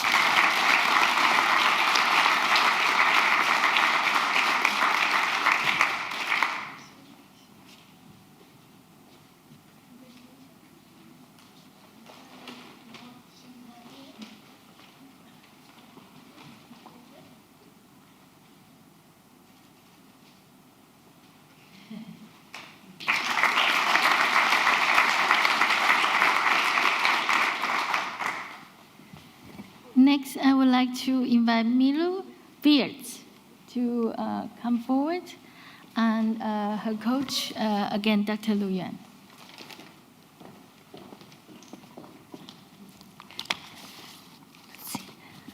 Now, dear Milu, congratulations to your master's degree. You asked me to become your graduation coach because of my business design background, which is very relevant to your self-defined learning goals and the career path that you want to continue. And let's talk about your final master project and also your M2 one semester. And Corona strikes. You want to become a strategic designer, you want to become a user experience designer, and you really want to do an internship in a company. How do you do the internship? Which company to go? So you start exploration, and everything has to be online, and you have to convince the company to allow you to work at home behind the screen as an internship and still contribute to the business process in the company. I'm very glad you convinced the colleagues at Philips Design, and you start to work with them and to acquire the necessary contact and trying to define your final master project as well there. And it is an NDA project, so you probably don't see much on the screen, and I can read it aloud. The project is about integrating two related processes of value proposition creation at Philips. Sounds very abstract, I think. Please stay in that way as well, because it's NDA. What I want to talk about is a way of working. This is quite a different industrial design project. So we're not talking about concrete products or services that a normal consumer will experience. We're talking about business process that an organization will use to create their own proposition to their consumers, to their customers. I think most of our conversation was there to discuss, hey, how should industrial designers to work in that context? What kind of skills and attitude and knowledge you have acquired here in our faculty can be applicable there. you soon realize, hey, I really need to be service-minded because I'm talking about introducing new processes in existing organization where people are already used to the way of working. So I really need to work with them, understanding their context of working, and then trying to bring small changes, and which is affordable. You work closely with the designers and also engineers and marketing department, and you became the mural queen at Philips Design. So probably a lot of you were the mural king in your master project because of Corona. And you create interactive process blueprint, which is on the screen, completely working and supporting the workshop, supporting the designers to facilitate the sessions with non-designers. And that was really, really well done. And they asked you, Philips Design basically asked you to stay for a while to continue implementing this. I think that was happened. So I'm very glad for that. And like for all other students, Corona wasn't easy. And for Milo, it was also very challenging, also your personal conditions, personal circumstances. But you were a very resilient person. That's what I see. And you probably, your friends and family probably tell you the same. You had a very unfamiliar topic, and there's a lot of challenge because the field of application is not, you're not expert there. You have to learn that. And you are not a great report writer. I have to say that again. And sometimes literature review, reading scientific paper, that's not our biggest strength of design students. We're improving, definitely. But in Chinese, we say a very good tromo, you don't need to hit very hard. And this is the case here. Just one small reminder. Okay, maybe a better review could be done next week, a better literature review. There is a problem with that chapter next week. Research protocol was not really up to standard. Everything was done. So I'm sure Philips recognized that quality, and also a sense, your current employer, I just Googled. I was afraid I was not up to date. So you have a job right now. You work as a junior service designer at Asense. So I think you have all the capability to be there. So please keep in touch. We hope to hear from you and how your experience, your skills and knowledge, attitude can contribute to that field. I wish you all the best for your future, and congratulations to your family and friends.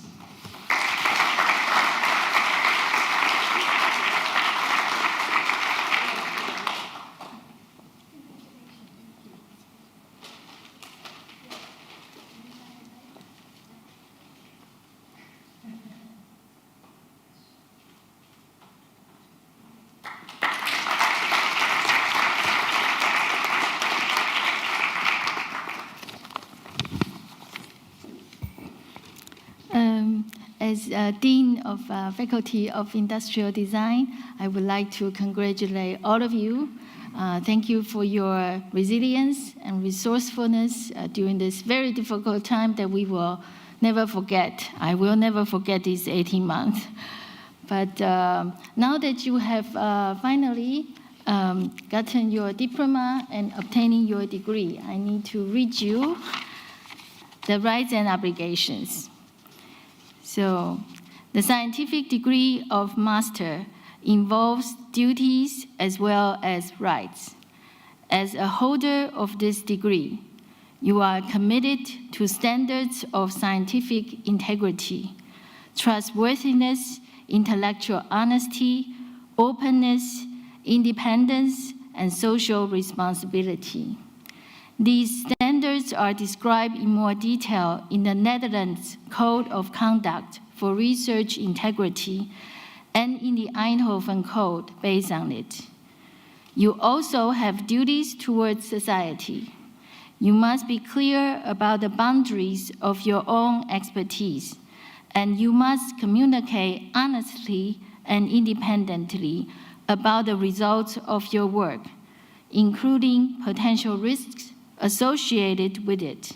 You are committed to the ethical codes for research and design involving human subjects or animals. Yeah. With that, we finish this part. Now I would like to invite Roy van den Heuvel to tell you what happened after you get your degree.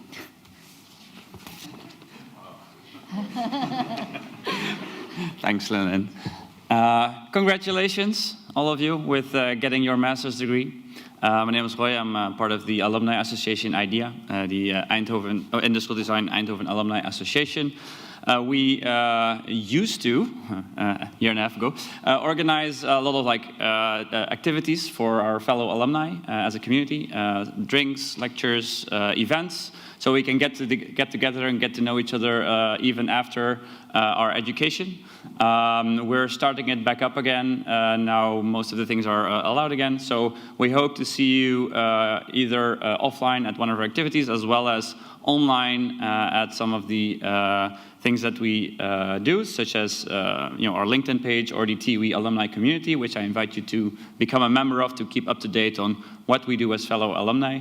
I hope to see you all at events like the Dutch Design Week, as well as perhaps here later at the faculty. So congratulations, and to close it off, we have a little movie, I think, to close it off. But congrats, and have a good day.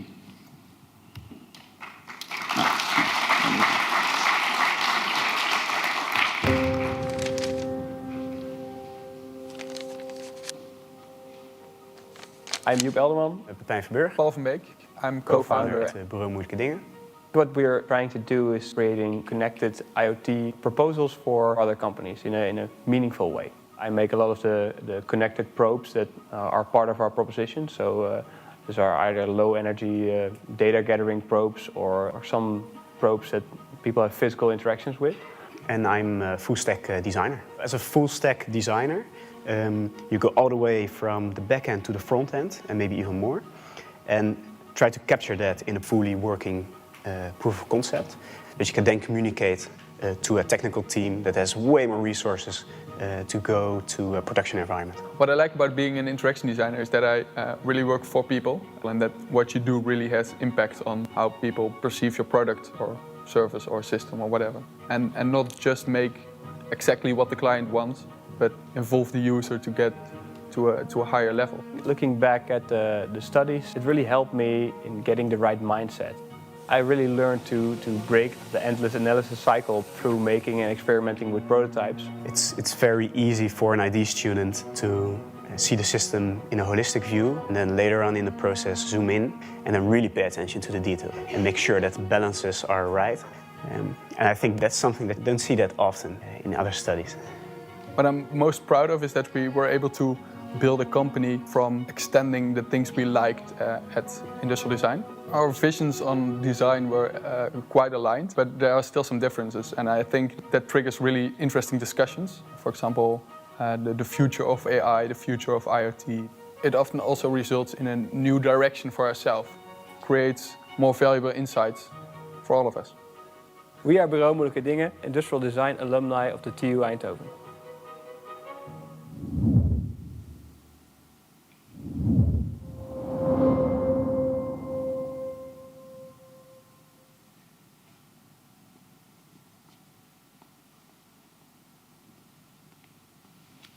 Okay, make sure that you sign up, register, and continue to connect with us, okay? Yeah, I'm here to announce the end of the ceremony, and wait a little bit. So I would like to invite the audience, the friends and families. You are all welcome to go out from this side for drinks and and some food, while the graduates and their mentors take pictures. Okay, so may I welcome all of you to first go out from that door. And I would like to ask all the graduates to, photographer. We need to go that way. Okay. No.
Test, test.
Yeah, did you find the right spot, Simona? It's always a bit getting used to it. But I think we can open now officially, I would say. Please take a seat, you all. Also the audience, the graduates. Welcome to you all. First of all, welcome to all the graduates. It's a true pleasure that you're here. Most of you I know, but it's even those that do not. We're so proud to have you all here to get the diploma. Also, a great welcome to all the friends, the family, everyone in the audience, to being here today at the master graduation.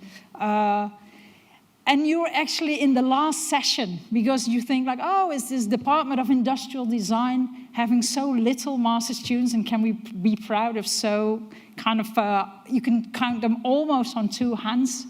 But actually we have a huge amount of master students, and there was too much, and that's why we're dividing it in 3 sessions. Let me first start by introducing myself. I'm Professor Caroline Hummels, which I normally would always say I'm Caroline Hummels, but I'm also a professor at this department. I have the honor of leading the ceremony today. In the previous sessions, we had the dean, and we had, actually, I don't know who else we had. But it's my true pleasure to do it today, because for me, I work here now for quite some time. This is the most beautiful moment that we have at the department. For all the coaches sitting there, I think the love for education is what binds us all.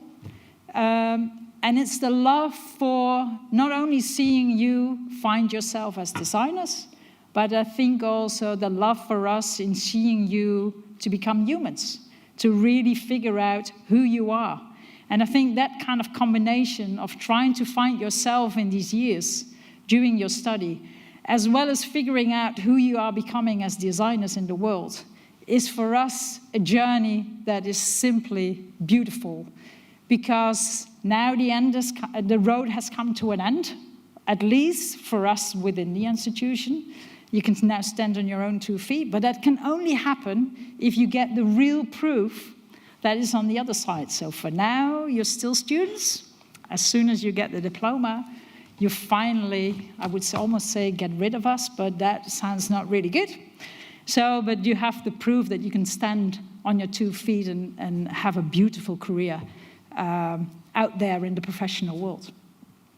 So, what we basically do during the ceremony is we ask every student forward. We ask all the coaches, the specific coach that coaches the student forward, and we give a few minutes just to have a chat to show a bit about what it is that the student did, what the relation was, so that everyone can basically also follow a bit this ceremony.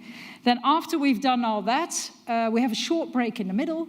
After we have handed over all the diplomas, then we have a few more talks, but afterwards we get a drink, and that is actually the moment that you can congratulate them, that you can have the photos together. So at the end, we also will have a drink all together to celebrate this festive moment. I think we can move forward now with the first coach. Professor Stefan Wensveen, I would like to ask Alex de Kruijf. And apparently there's somewhere, there's a beautiful black cross on. But I would say just make it a bit comfortable. The floor is all yours.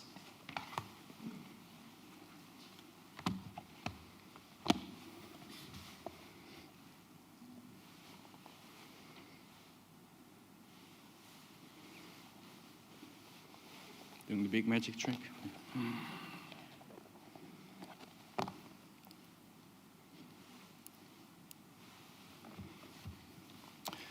Dear Alex, or should I say Alexander Steven de Kruijf. Dear Alex, it's a great honor and pleasure for me to stand here next to you, about to hand you your Master of Science diploma. To be specific, a Master of Science diploma in Industrial Design from the Eindhoven University of Technology. Because that's what you wanted to become here in the last 2 years, an industrial designer. You already had earned a Bachelor of Science in Psychology and Technology. You called yourself an HCI practitioner, but wanted to become a designer.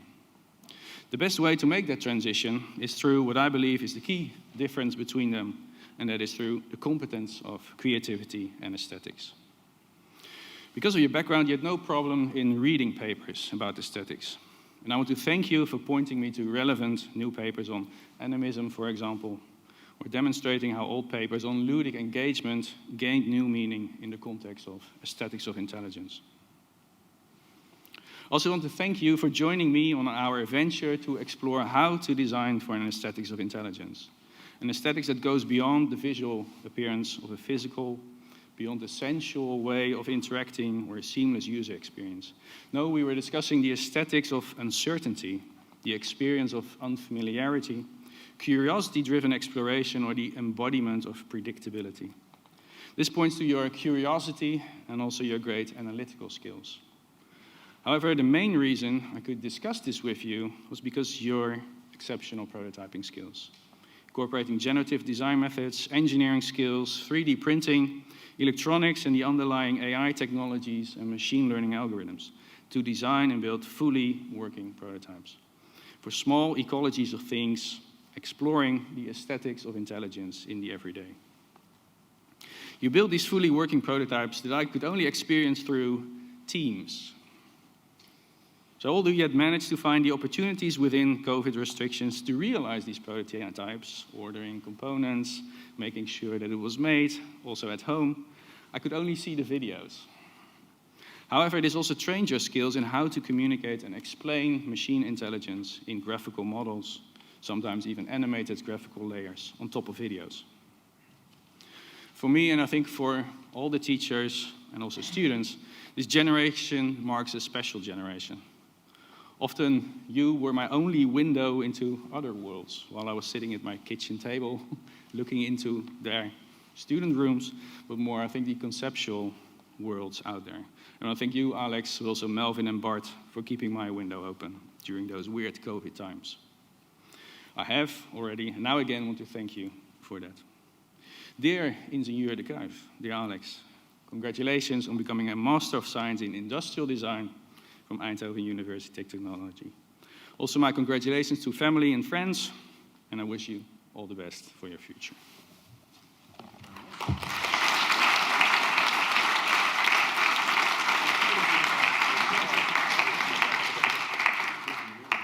Photo moment.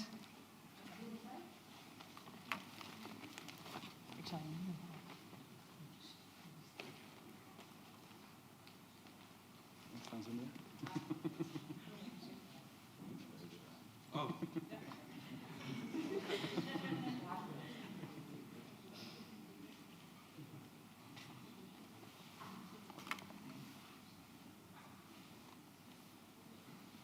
Oh, yeah.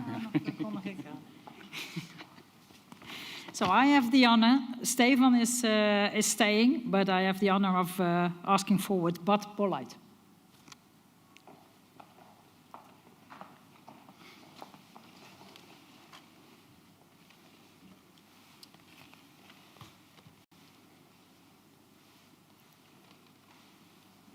Dear Bart, dear family and friends of Bart, and dear audience.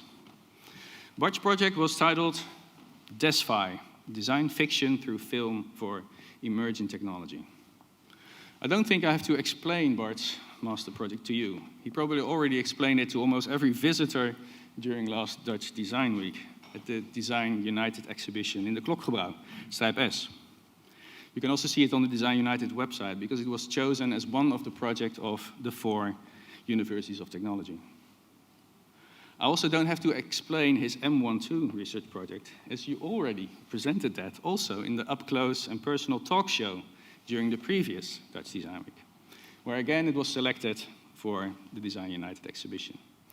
The exhibition of the 4 universities of technology, where Wageningen is the 4th one. I also don't have to explain you about his internship project at the famous Studio Drift, as I'm not allowed to tell you this because of confidentiality. However, one of these days you will be amazed about the beauty of nature and the wonder of floating pieces of technology in the art and design installation by Studio Drift. It's also hard for me to present his work, as I would probably do a very lousy job compared to Bart's own presentations. The final presentation of his master project was marked the most creative presentation I have ever seen at Industrial Design. And this wasn't coming from just me, but also the current program director of Industrial Design, Dr. Liu Yan.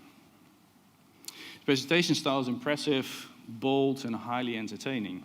It was a perfect fit for the project, showcasing augmented and virtual reality technology. Also perfectly situated in the current corona, where work and life are fully integrated in the confined physical and conceptual space of a student room. It was also an excellent showcase for your professional identity. So far now, it seems that I'm handing in the diploma as a magician of science, with smoke and mirrors, and that he's a great storytelling and a great video maker.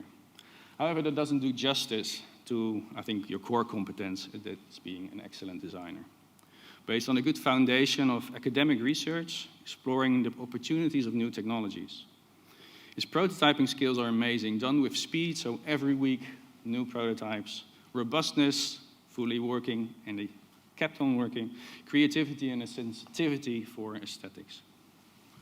I still vividly remember when we actually could physically meet during COVID and you showed me those AR explorations. So next to a magician of science, he's also a master of science. Well, perhaps you already realized from all these projects, these excellent projects at Dutch Design Weeks, but also because of his average grade for courses that were quite high and high enough. So why this diploma is also mentioning cum laude.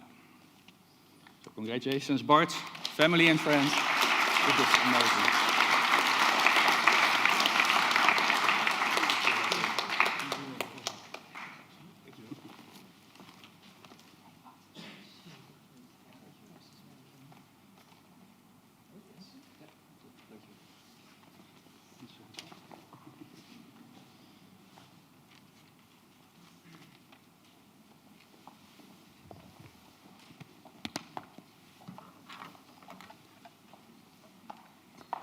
So, and I would like to ask forward Axel van Bokstel.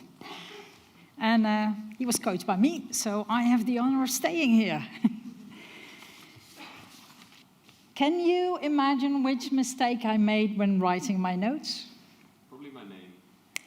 So, as of the first time that I met Axel, I remember 3 things. His huge, big smile. I mean, it's always there, and it's just one big pleasure to look at. Your hugely impressive portfolio of what you've done before at the Industrial Project Design School during your bachelor. And somehow I made the wrong click because I thought your name was Alex. And I think it took me, well, I noticed that a year ago, I somehow made the switch finally to have it automated, that I would call you Axel, and then today I was making the notes again, and bam, there it was. Family, friends in the audience? All at the first row. Oh, perfect. Welcome to this beautiful moment. Because I can only say you must be so proud of him. I'm at least very proud, and I know that you're also very proud of what you've done. It was really a beauty to see when you came in and did your research project. You have this beauty of being, on the one hand, really good in aesthetics, having a very nice feel and sensitivity towards design. But also you have this way of standing in the world, like almost a small kid that wants to explore it, and you really would like to explore it. So you did not even knock that much on my door, because you really wanted to figure out what design research what this whole academic endeavor in design actually was. And in that sense, I sometimes really had to knock on your door. It's like, hey, are you still there? I mean, do we have conversations? But the beauty is that you always came back with something intriguing.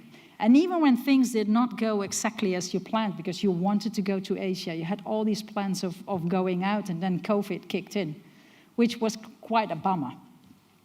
But I think what we also see back here in his final master project is those little things, if I may call them little, they don't hold you back. You have a huge ambition to go for the best. So you wanted to work with Philips Design, which is quite a tough, working with Simona and with Brian is for those that do not know them, it's quite a challenging job.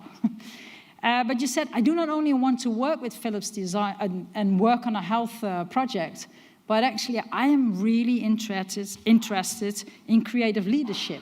So how can, on the one hand, I really work with this pregnancy toolkit and work for migrants and figuring out how to support them in the clash. But meanwhile, you actually were doing a project on the sign and really figuring out what creative leadership is. Because you had the discussion with Miguel at that point of time, who was at that point Director of Education, he said, it's nice that you have your leadership and entrepreneurial track, but I actually don't think that is up to par with what you should have as a department. So hence you created a framework where you think that we also as a design department could make use of again. And I think that ambition, that drive, in combination with that passion and aesthetics, will bring you very far in this world. And I can only be extremely proud that you trust me to do this road a bit together. And I'm looking forward to seeing where all the journeys will take you in the future. But for now, I can only congratulate you becoming a Master of Science in Industrial Design. So congrats. I have to find your diploma.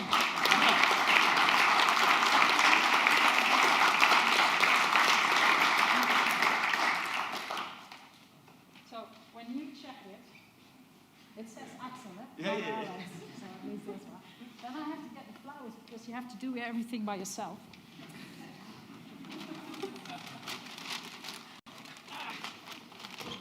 And then I can finally congratulate you.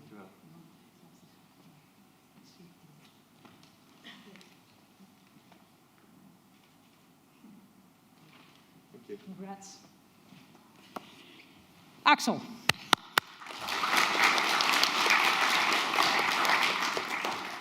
Did I already say your name or? No. It's always nice to have a bit of teasing in here. Eh? No. I'm extremely proud. Jessie Harms. What I like about you, this is exactly what it is, this proactive kind of dealing with the world and moving forwards. That's, I think, what I loved so much coaching you during all these years. Is your family and friends over? Always like to, hey, hello, really good that you're here. What can I say about you? I think this is the whole point. You go there, you basically stand into life, you want to make a difference. You're very activist in also the sustainability and moving the world. And I think that was the beauty that I got to know you throughout all the projects. You did a minor with the Design Academy on energy. You did research projects on our end. You worked into speculative design. You developed it further by stepping into the world of NPulse, doing your research and your design projects in there, developing it further, now working still with them, I guess. Unfortunately, the departments that you are working with, the explorers, will no longer be maintained within NPulse. But I'm so convinced that you will find your way also, because you've developed so many skills. But I think what I want to say that I'm the most, I don't even envy it, but I'm so taken by, is that you had quite a few drawbacks in your life, health-wise. I mean, talking about people who wanted to have some experience and life experience, I think you ticked already all the boxes. And it was really stressful, and I think your family know that it was really difficult at points of time. And then the beauty was that you always find the way of the balance between vulnerability, taking care of yourself, and still this power woman on the other side.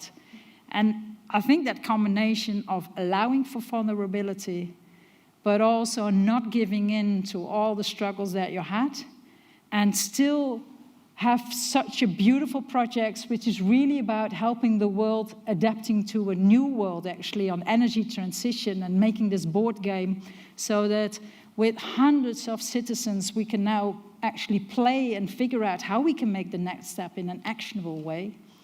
I think that combination is something that actually moved me throughout this journey. And I can only say that I'm extremely proud that you are becoming a Master of Design. So I have to get the diploma and make sure that it's the right one.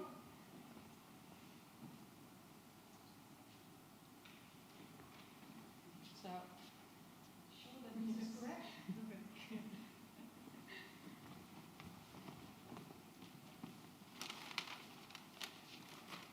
Then we have a nice flower to go with it.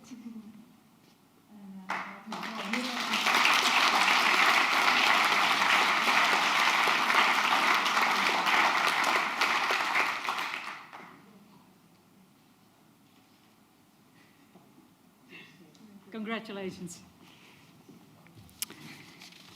And then I have the pleasure to hand over yet another diploma to Brit Smulders. Looking forward, Brit? Family around? Hello, good to see you all here. Yeah, so you left us, but you actually didn't leave us, huh? So for those that do not know Brit, which I can hardly, it's difficult to imagine, because you made quite an impact during your study. Brit did not only do a fairly complicated, or I should say complex project, because she loves complexity, and to work with it in a complex context of the province and also of energy transitions. But you have to deal with so many stakeholders, and the beauty of designers is that they have a hands-on take into this complexity. And you already started with your final bachelor project, where you were already part of our squad. And I still remember that Geert was Christiansen, one of the heads of Philips Design. He was coming over, and he was really convinced that you were a master's student. He said, well, this level and this quality, it can't be true that it's still a bachelor student. Huh? But he was also so impressed because you were always intrigued by innovation sciences and design, and somewhere operating at the cross-section. It wasn't always easy, because as soon as you marched into your master project and did it again with Philips Design, all those lovely words were kind of evaporating. And then you saw another side. But I think the beauty of that was that you actually saw what business can also be, and what industry can be, and how hard it sometimes can be. And I think that slowly but certainly moved you also into the direction of doing a PhD and saying, like, I'm interested in this complexity. So let's dive into that a bit further. And during your trajectory, it's not only that you thought that the master's was enough, but on top, you still even did an honors program, which is actually for the excellent students that think that they can't do enough, or it's too easy to do a master. They have plenty of C's of extra time. So Britt also worked there with Marielle Swinkels on elderly care in rural villages, really working with warm data. And slowly but certainly things came together, and I was not surprised at all, but also extremely happy when during your masters you knocked on our doors and at some point said, yes, I already got a PhD position. So the fact why I said she's not really gone is, I think, I don't know if we counted the steps, but it's like 50 meters away from where we're sitting. It's on the 6th floor, and the yellow side of the building is going now to the 6th floor on the blue side of the building. So she's still very close by.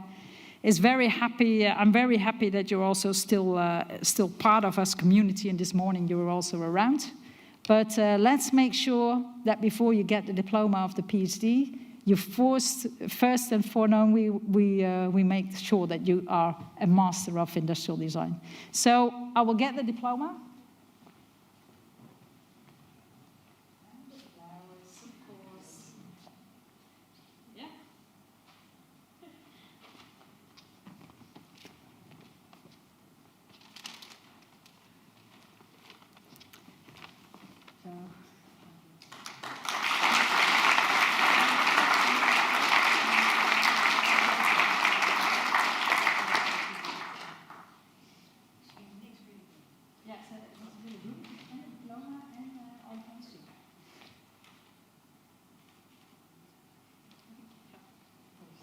Congratulations.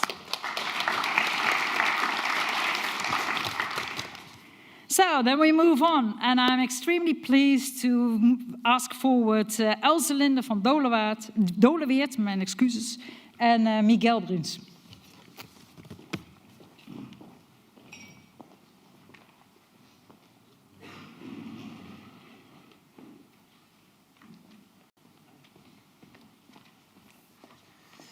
Okay.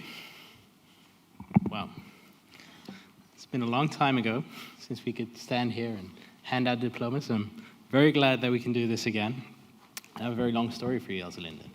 Because whenever I have to give a presentation about our education, I always like to tell your story as an example. Starting as a first-year student, you took the basic forgiving course that Bart, Joop, and I were teaching at the time, and you impressed us with the quality of your design, which, well, the final design was made of clay, as I remember well. And at that time, you already had an interest for food and asked me what you could do with that at industrial design. So I told you that I had coached some projects in the smart kitchen in the past and run a course that involved cooking, but food had never really been a clear and present topic in the department. And therefore, I advised you to continue developing and approach me for your final bachelor's project if food would still be part of your vision. And at the end of the second year, you approached me again. You're planning to do a minor in food technology at Wageningen University and asked if my promise to coach you for your final bachelor project would still hold. And given my interest in food and remembering your skills as a first-year student, I of course welcomed your idea and we started to discuss your plans. So in your FPP, you already impressed many with your idea to 3D print beautiful creations using food waste streams. And a project attracted a lot of interest both within and outside the university. And you doubted whether to proceed with the master, as you thought that there was no room for your vision, but I'm glad that we convinced you to stay.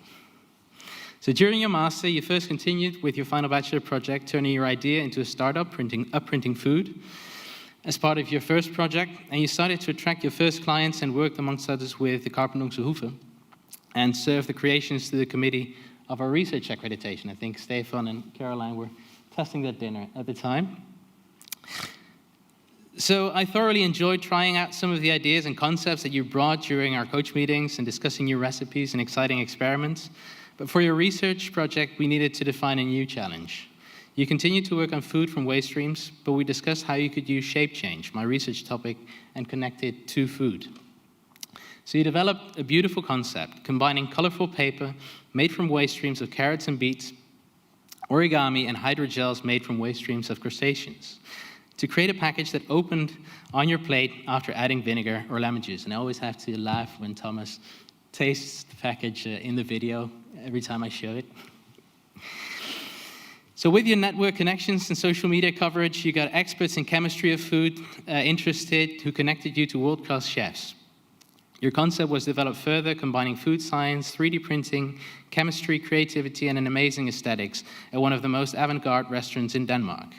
And although at some point in the master we made this sketch of your future vision and we put Noma in there, I believe Alchemist, which was nominated Best Restaurant in Europe last year, was a worthy alternative. And I do believe that René Redzepi also has an eye on you, as I sometimes see his ideas that look a lot like your creations from the past. So during your master, you won many prizes. You're among the top Dutch sustainable entrepreneurs and presented your work all over the world. Not just at Dutch Design Week in Beijing for the European Commission, you attended a trade mission in Israel with the Minister of Foreign Trade and Development Corporation, Sigrid Kaag, and you were invited to a meeting with the Prime Minister, Mark Rutte, on the circular economy. And during your assessment, our former Dean, Arnold Brombacher, argued that few professors had achieved such performance. You already had several offers before graduating to work with the best chefs in Europe, and you already started working on the Low Food Lab, researching the future of Dutch cuisine with, amongst others, Joris Beidendijk from Restaurant Rijks. Your creation will become part of the menu of Alchemist, and I'm very happy that you also partly stayed with us to set up a new squad on sustainable future food systems to continue research and education in this area. So last week, we heard that our paper about your research project was accepted for TI. So you not only did research in a novel area, your work starts defining new avenues in the field of human-food interaction and industrial design. You worked in the R&D department of a world-class restaurant and showed leadership and entrepreneurial skills through your startup endeavors with Upprinting Food. Your work demonstrates excellent levels of integration as well as expertise in all areas. And as agreed by a panel of actually very tough assessors, your professional skills, identity, and vision development were all at an excellent level. So consequently, we could only argue to give you the first 10 for a master student in our department. Congratulations.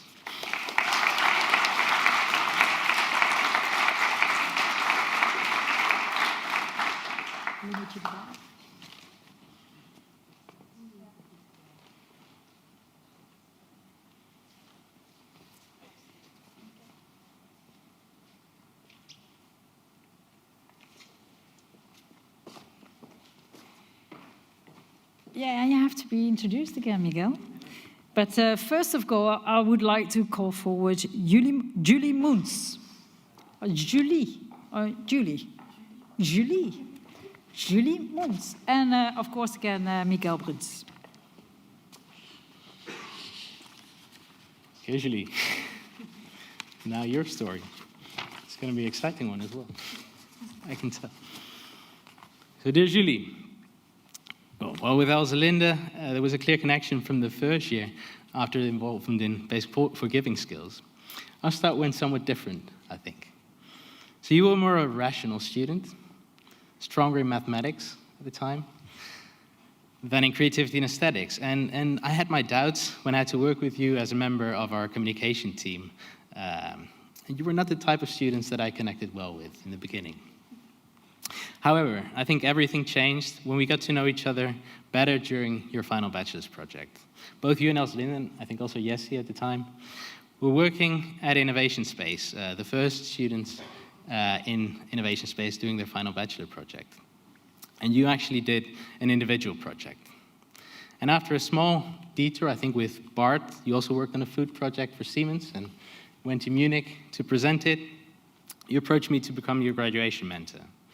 First, you investigated what role the vision played in the development of our alumni. You interviewed 22 of our graduates and shared their stories, for which I invited you to tell these stories and yours during our education day to inspire our coaches and lecturers. A great project that I wanted to investigate further. But instead, you wanted to work on shape change and soft robotics. So you showed me the work of Marie-Louise Sondergaard that inspired you on designing with intimate materials and movements. Making Menard Bits, a project on menstruation. This was, again, quite a shift. But as we got to know each other better, I got used to discuss female hygiene with you during our weekly coach meetings. Your project, We Are Cyclical Beings, was a speculative proposal for a museum exhibition with which you aim to challenge the current beliefs around menstrual cycles and facilitate the debate on menstrual leave, free menstrual products, and the use of emerging technologies. But instead of continuing with this topic, you got in touch with a new hybrid art house who offered you the opportunity to do a project on measuring impact in museums. With your newly acquired ambition to work for museums, after you spend a whole year visiting museums every weekend, you had to take this challenge and develop a new vision on how to measure impact beyond our current ways of collecting data. You developed a beautiful manifesto about different ways of expressing the museum experience, including makeup art, spoken word, dance, and even cooking. A project that received compliments from both philosophers and curators. You kept on challenging me on what could or could not be considered as industrial design, and what was or was not allowed from an ethical point of view. I was really shocked to discover that as the two of one of my current master graduates, I was recognized from your report. So apparently, she was the one who had made it to describe her experience after visiting me for your research project. But I also thoroughly enjoyed our walks and discussions, which were a welcoming and warm alternative to the stress and continuous Teams meetings we were forced to have during the pandemic. We shared a love for the ice cream of intelligentsia, which I was happy to taste in yet again another challenge, your portfolio.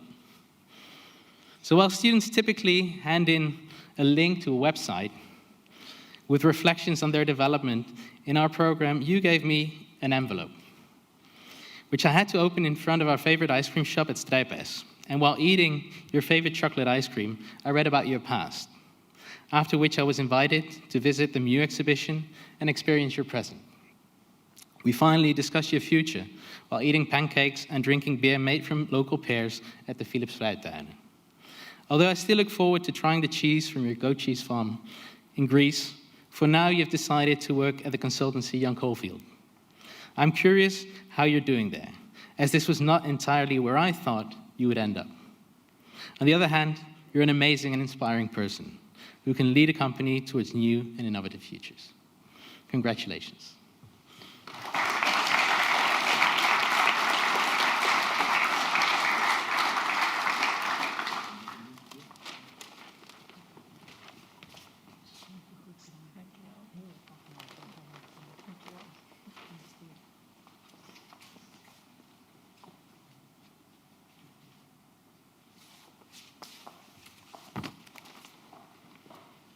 So, and by now, I hope that through the slides and the diplomas that we handed out with half of the graduates for now, gave you some impression actually what industrial design is. But we didn't start with that. We hope that you also picked up a bit that what we try to do is train designers to work with emerging technologies, to figure out how design actually relates to our bigger societal challenges. And what you might have also seen already is that we have quite a few expertise areas that we try to cover.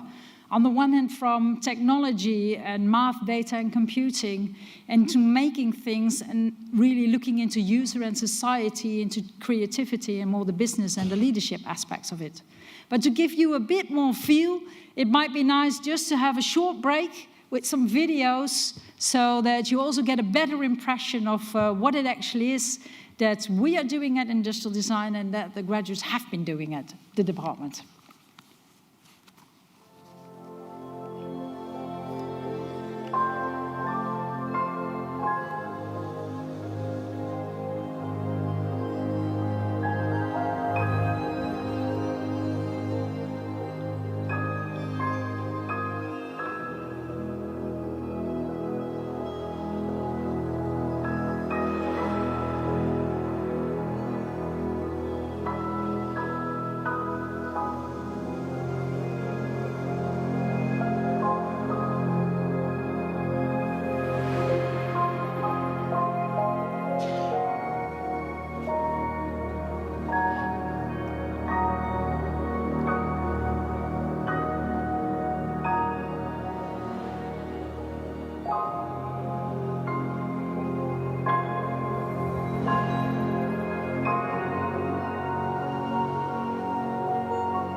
Sorry, I was waiting for another video, but I thought it tasted like more, actually. But this was the taste then, the beetroot and the... Okay. But I hope that gave a bit of impression of what we're actually trying to do is to shape a bit of the future, make that experiential, and dream what we could have in the future and make it created already right now, so that all of us can also interact with the world in new ways. But of course, why we are also here is not to inform you what we all are doing, but also to hand over even more diplomas. So it's my pleasure to ask forward Nikki, and now I have to figure out if I pronounce it correctly. Evstratio? Good enough. And what is the correct one? Evstratio. Evstratio. I hope that was a bit closer. And of course, I'd like to ask Bart Hengeveld, your coach, to address you and hand over the diploma. Well, my name was spot on. That was really good. Yeah, I trained for many years. Yeah, I know. Oh God, that video, I'm really hungry now. We should never, ever show this again during these things. Anyway, we have something to look forward to. Dear Nikki, like my colleagues, I can only say that I'm really happy to finally see our students, because that's who you are. You're our students, not somebody else's, in the flesh, not behind a screen. Although I like how you framed it, Stefan, as sort of a window to the rest of the world, essentially. I fully agree. So I'm looking forward to handing you this diploma, but not before I finish my speech. So you need to wait for just a minute. So what I want to focus on, or what I have focused on in my speech, is that you actually embody many things that make coaching fun. So I'm going to talk about myself, but through you. So first of all, what is really nice is that you're eager to learn. So as soon as I met you, you started doing stuff that you didn't know anything about, but were interested in. And you just dove into topics that you found interesting because you found them interesting, which I think is really nice, and no matter the cost, you just pursued it. And then you did everything, essentially, you needed to make these interests work. So that's really nice, for us. But also for you. Well, secondly, a bonus is that you're also interested in exciting stuff. So, if you wouldn't be, the first quality would not be really a quality. It would just be like another semester of waiting for us. But luckily, you are really interested in exciting stuff. So for your FMP, what people in the room can see, you explored how, in this case, data visualizations and sonifications could support people's proprioception, which I thought was really nice. You just add modalities to make people better understand how they perceive their body. And to be more specific, you explored this in the context that was very close to you, i.e., people recovering from knee injury. And one of the very confrontational things in our meetings was that I had to accept that you are young and sporty and stuff, and you actually get real injuries, while I was just deepening the pit in my couch. So, yeah, thanks. But no, I found it really nice that you pursued something that was close to you and that would also allow you to actually make a positive change. So how you gave these patients who have an irrational fear of pain also, you gave them handles to learn to trust their bodies again and take the next step. No pun intended. Thirdly, and of course most importantly, you actually listen to your coach. And it sounds like sort of an obvious thing, but it isn't, of course, because, it's nice to have smart students, but they're also sometimes too smart for their own good. But you actually listen to your coach, and I was really, well, you cannot imagine how nice it is to see your student a week later behind the screen, and then experience that she, in this case, completely internalized what you said the week before, and just took it further than you even expected. Sometimes coaching can be bliss, and it was with you. So in short, you are the kind of FMP student that I would like to keep here forever. but that would not be fair, because you've worked long and hard for this diploma. You fully deserve it. So all I can do is, well, I will tell one more anecdote, because I think part of what is very flattering is that you actually convinced somehow one of your friends to join our department, which I think is really nice. So we must have done, and she's here, there you go. Hi. So we must do something right. But you certainly did something right, which earned you this. Congratulations.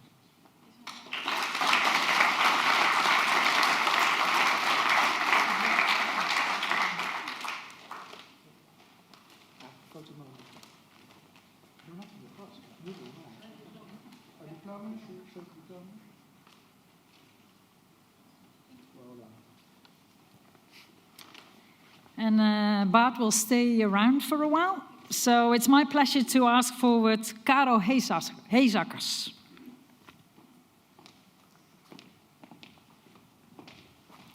Hi. All right. Dear Caro,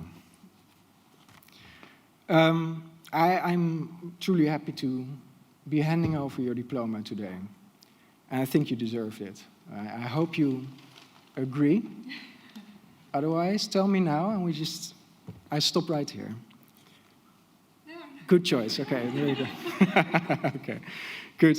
So, when I was thinking about what to write on this piece of paper, or on the screen that I got so used to over the past year, I thought, wait a second, I've met you several times before your FMP. I probably forget some of these events, but I did list a few. So I remembered, sadly, that I met you at some point when you applied for a teaching assistant job from Idea to Design, the first year course that I was running. And I say sadly because I turned you down. Sorry for that. Yeah, I don't know why. It must have been a flash of lunacy. But I declined you. Sorry. But you did get your revenge, because when I asked you the year after, you declined my request, essentially.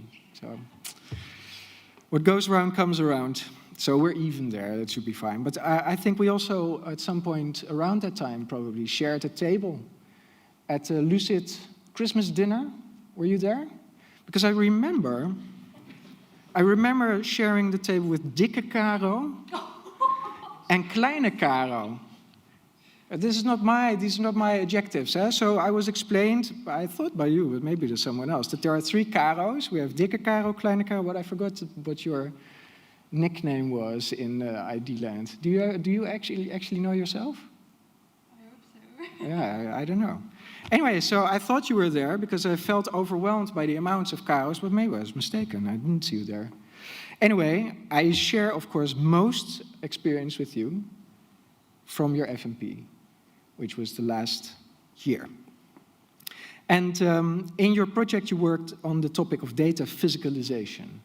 More specifically, the physicalization of air quality data, which is a really complex topic in itself, which you, for some reason, insisted on making even more complex for yourself. But I think it's a quality that you have. And you kept on asking many really deep questions, which is of course laudable, but it's not always the best way to help yourself forward. But well, after all this time, you have discovered that I myself look at stuff really pragmatically, and I hope that I had some positive influence on the outcome of your work, although I have to say, you did an excellent job by yourself. But most of all, I hope that part of my hopefully good advice rubbed off on you, so that in future projects you might be, it might be easier for you to release your inner Bart. It will hopefully help. So, in any event, I'm super proud of how you yourself maneuvered through a very intriguing project. I found it really fascinating. And how you actually learn to give yourself direction without sacrificing your interest in stuff that is really complex and very interesting. So all I can say is you've worked really hard for the diploma, and you deserve it completely. So, congratulations.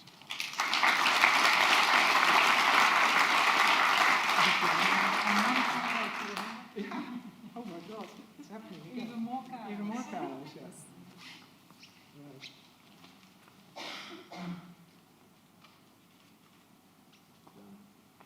Fixed.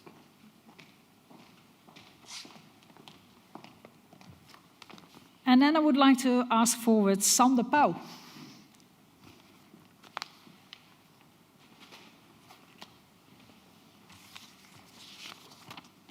Hi.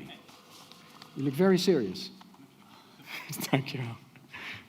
Sander, good to see you. In the flesh, finally. So, Sander, I was really impressed with your final master project. Not that it counts, well, a bit, because I assessed you, of course, but also I never doubted you, although I have to admit that the semester before, the M21, caused some worries in your assessment panel, because you really, you took the semester for what it's for, you invested in yourself, you wanted to explore stuff that you were not skilled in yet, and did a really good investment that actually paid off immensely in your M22, but it felt somewhat unfinished to the assessment panel. So at the start of your FMP, I was like, okay, so this is gonna be good hard work, for both of us. But to be honest, you took the worries away immediately and with flying colors after actually delivering, in my humble opinion, a fantastic single semester final master project. And I really want to stress the single semesteredness here, because what you delivered was really impressive, both in terms of the quantity of work that you did, but quantity isn't always quality, but also in the quality section you scored really, really well. So that made me super happy. I'm quite sure it also made you happy. So during your FMP, for the people at home or in the room, you designed essentially a shape-changing, or you can read it here, you designed a shape-changing computer mouse that through its behavior informs people, the people holding it, about the safety of what they're doing online. And not by flashing lights and lasers and other things, but through its tangible behavior, which I thought was really, really elegant. And it allowed you to explore the interest in shape-changing interfaces that you already tapped into the semester before, and actually work on a societally relevant thing. It was really, again, I will repeat myself, but it was very impressive how you went through a very nice, iterative, incremental process, ending up with a prototype with a body language that you could actually experience, you could actually evaluate it very structuredly, and you did this all very independently. I think the average coaching time with you was like 15 minutes per week. And then we talked about the weekends. And then we talked about the weekend, so how much fun can it be? So that was really nice. So it goes without saying that you really deserve the diploma that I will hand to you shortly, so just a bit more patience. So I have to say, we as coaches, I will speak for my colleagues as well, I think we're all typically happy when we don't need to talk about trivial stuff. Because that's in the past. We should talk about other stuff. But we become really happy, especially on Friday afternoons, when talking to students help us learn and help see things in a new perspective. Or students that make us work to keep up, if you catch my drift. And being your FMP coach as such was a real pleasure, because you kept me on my toes, you did really great and interesting work, and all in your vintage, friendly and relaxed way. So talking about the weekend with you was always a really, really good start. Thanks for all of that, and many congratulations.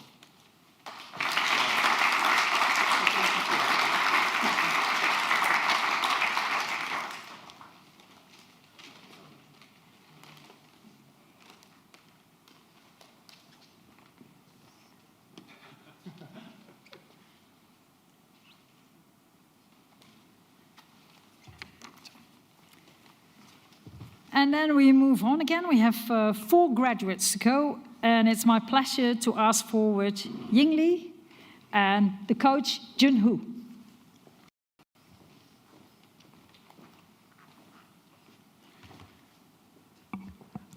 Dear Ying, as Caroline pronounced it. Yeah, sorry, that's the way. Probably, okay, let's redo. Then officially, Li Jing and Hu Jun. Is that then the better way? That's much better, thank you. Li Jing, today is your day. You deserve your name being pronounced properly, so Li Jing. Not many people know that your name, Jing, means Chinese flower in English, with an extended meaning in Chinese literature, which in many contexts means for best of the best. That is actually what I observed during your FMP. You strive always for the best. During your master's study, you were always very much interested in Internet of Things and connected objects. And in a conversation, Emilia and I convinced you that for your FMP, maybe you could do something with that for a special group of users, children with autism spectrum disorder, for stress management. You did not hesitate, and you said goodbye to Matthias Funk, and you joined me and Emilia for this challenge. You designed a pen.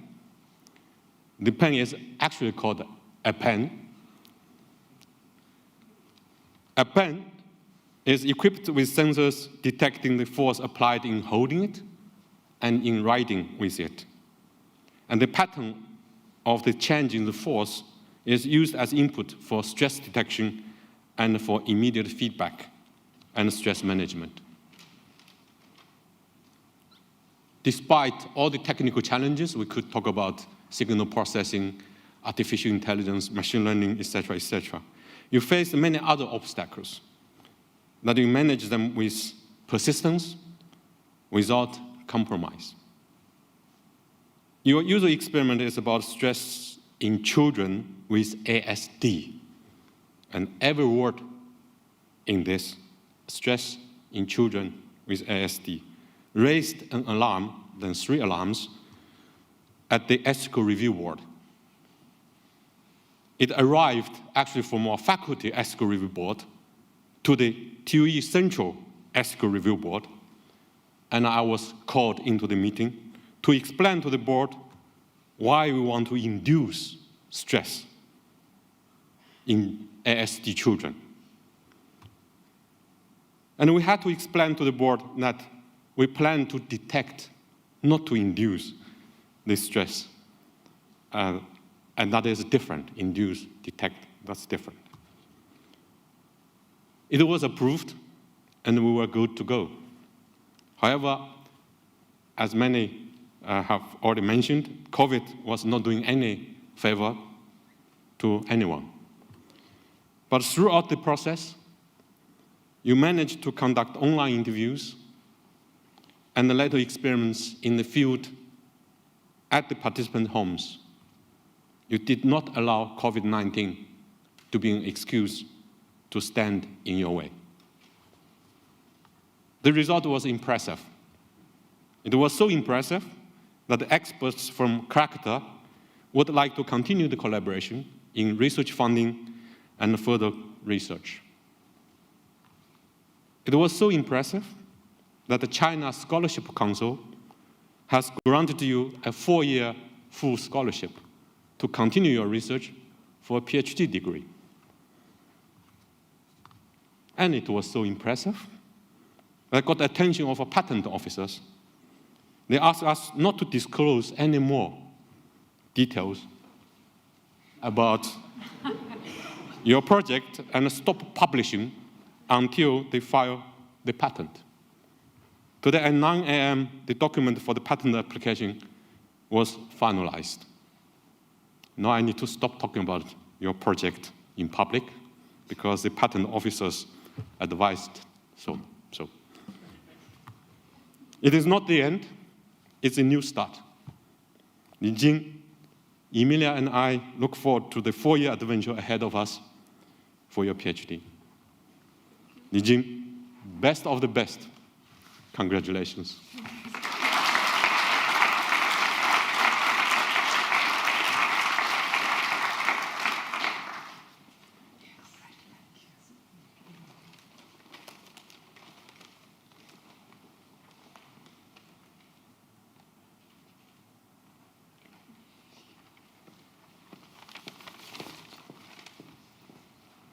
So that means we move on to the next coach. And I would like to ask forward Rens Jansen and his coach Erik van der Spek.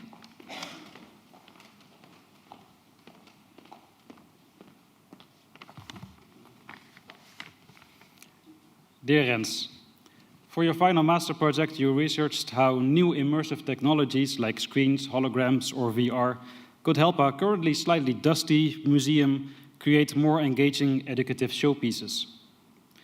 It was mostly consultancy work where you mapped their interests and work practices to the affordances of different technologies. But you also developed some prototypes and ended up with a really cool mixed reality piece that you can see here. In your prototype, you could open the door of a closet and through that get a different view of the room around you. With mixed reality, you blend two different worlds together, the real world and the dream world. Forgive me for this bad bridge, but having coached you for most of your masters, this is what stays with me the most when I think about you. That there's a real world and that there's a dream world. Well, that's not entirely true. It's the fact that you're a really great student. I loved coaching you, and you did a rather excellent work throughout your 3 semesters. That's what will stay with me the most, but that will make a very boring speech. So let me go back to the 2 worlds that I'm thinking of. Because when you picked me as your mentor, you were actually pretty candid about it. You loved games and would like to do research in it for your M12, but there's no practical career future in games. And what you really wanted was to have Ad van Berlo, owner of the famous design company, as your mentor, because you're very business-oriented, and that would give you good career opportunities. And yeah, okay, I mean, beggars can be choosers, so okay, I was fine with that. And I can't really fault people who think that strategically, right? If you have a career path in front of you. Now, it didn't really pan out because Van Berlo retired, and for better or worse, you got stuck with me. But actually, you managed to combine the 2 viewpoints quite well. By doing this kind of business-oriented work for a museum that's focused on providing fun experiences for the visitors. And there was one anecdote, I think, that really showed your strategic way in that you thought about reaching your goals. Because under the business and entrepreneurship skills, at some point you explained that your main goal of your M12 was to get into the good graces of the management of the museum, to kiss up a little bit, and by really showing the value to them for what you were doing as a way so that you would get more opportunities for your final master project because they would want to help you more. Yeah, that's, I think, very smart thinking. Wait, did you also use this on me somehow? Okay, anyway. Throughout the master as mentors, we are focused on trying to get the students to develop a singular vision on design. And usually they start out by wanting to do everything at the same time, and then we try to squeeze and mold them. I mean, autonomously let the student grow towards what they find passion for. And it was the same with you, but I never really managed that. So it was always this, these 2 different realities. So what happens if you can't really flatten them? That there's a practical real world of your career and what you're good at and what you see can lead to success. And there's a dream world of passion, of things that interest you and that you really like. And, you know, maybe that's actually not that bad that these are 2 worlds and they stay the 2 worlds because this is mixed reality and that's my topic and that's what you did very well for your final master project. So that, I think, shows that you know what you're doing and that deserves a master.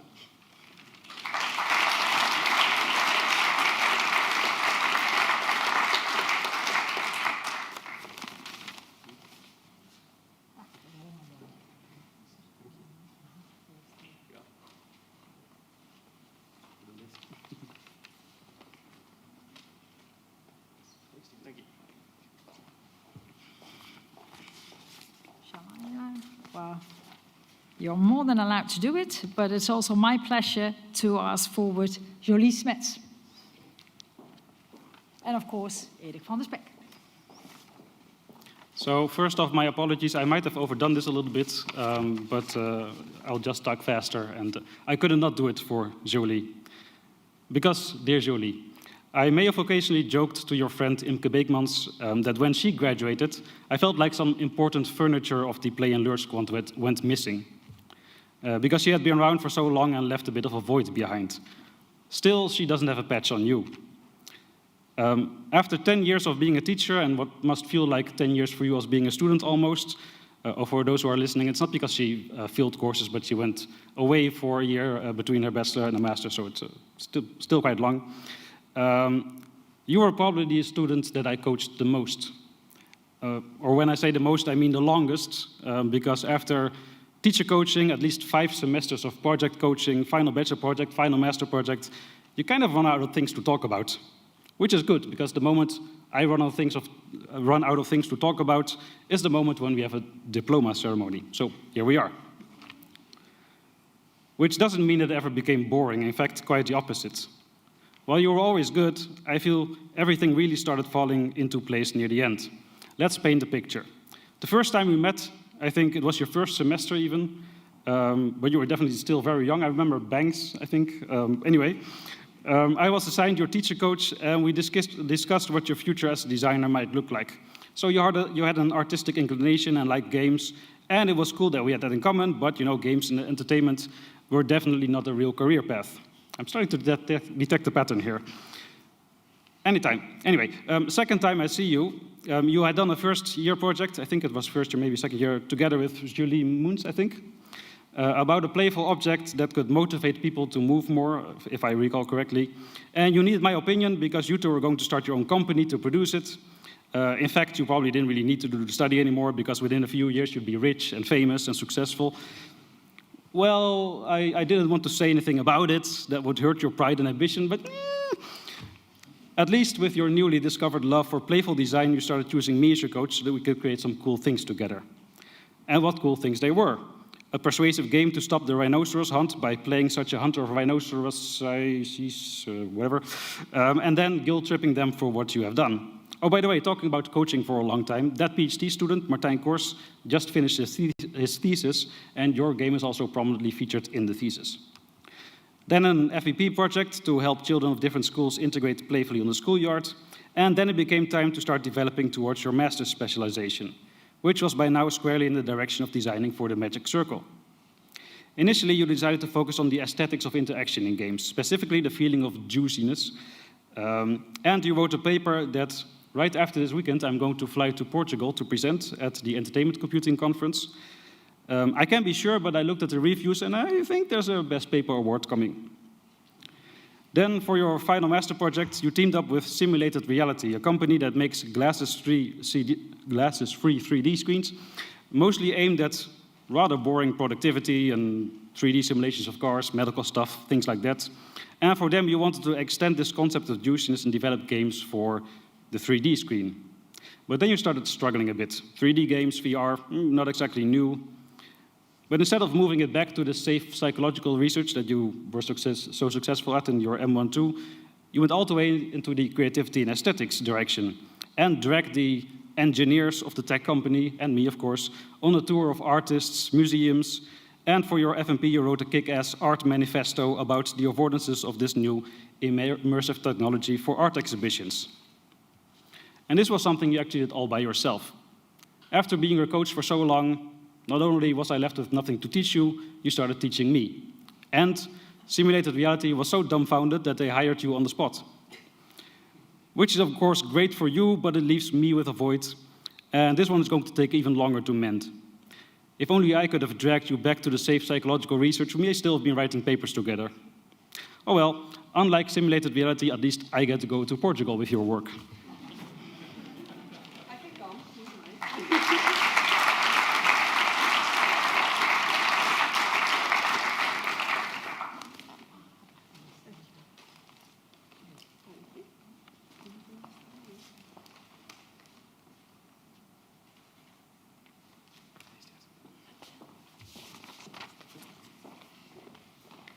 And then last but certainly not least, I would like to ask forward Wiebe Oudenaard and Simone de Waard.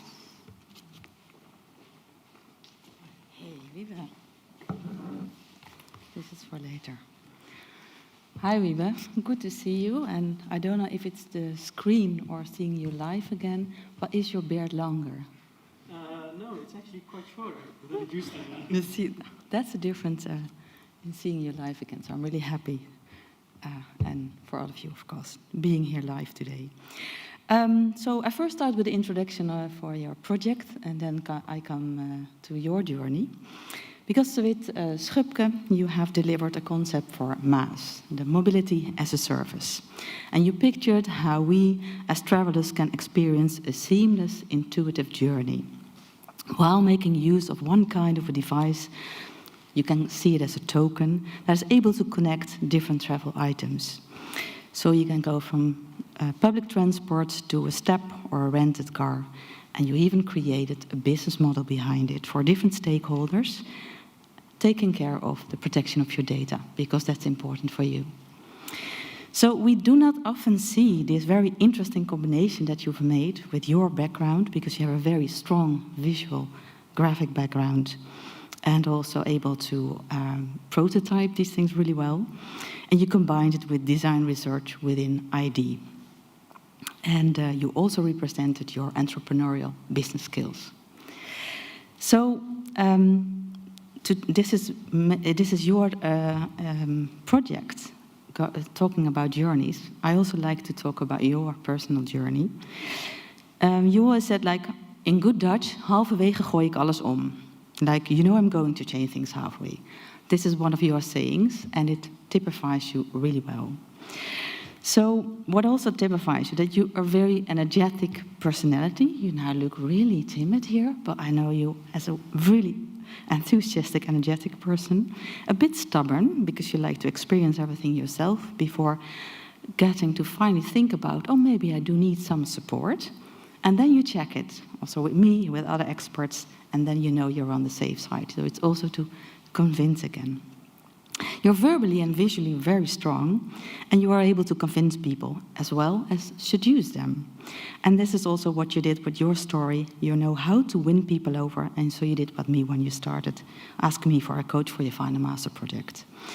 So coming to your journey, which might be a little bit less seamless and less predictable, but you entered the master program after you finished your study at the HKU, the art school in Utrecht, with an interest in interaction design and design for debate. And after a working period at the Heineken, they offered you a job, but you said you decided, no, I go for a master in industrial design.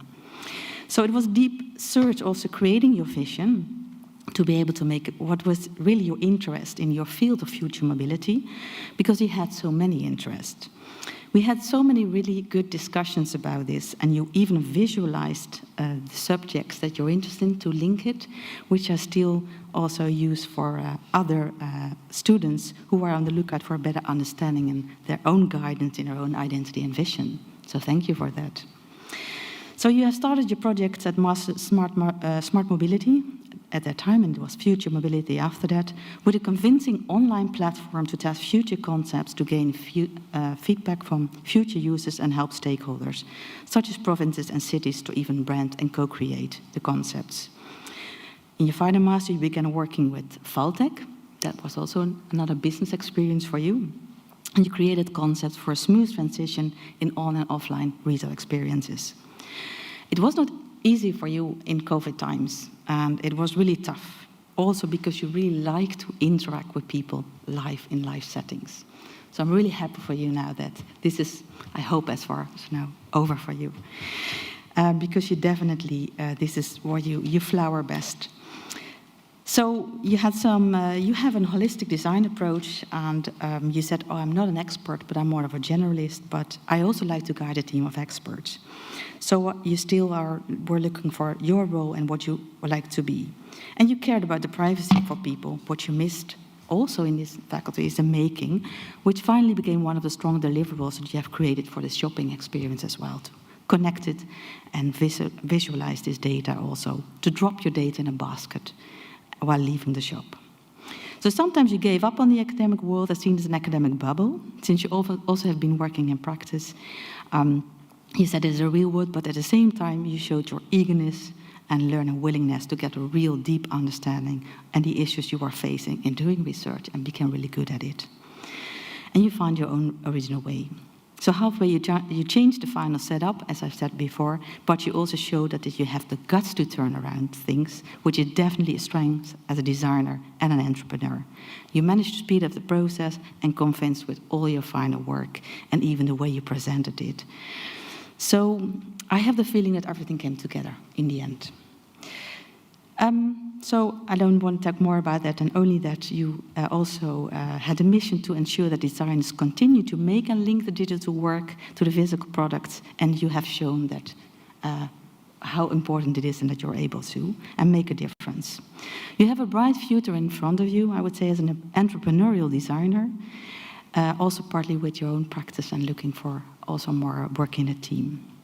So before I like to give you a diploma and congratulate you with your Master of Science, I also have a little gift because you don't have your family with you today, they couldn't come. Because I think it's also good for you to always, even not being this perfectionist all the time, but also celebrate the good things, and you really deserve it. So I'm happy to hand in your diploma. Thank you. Thank you.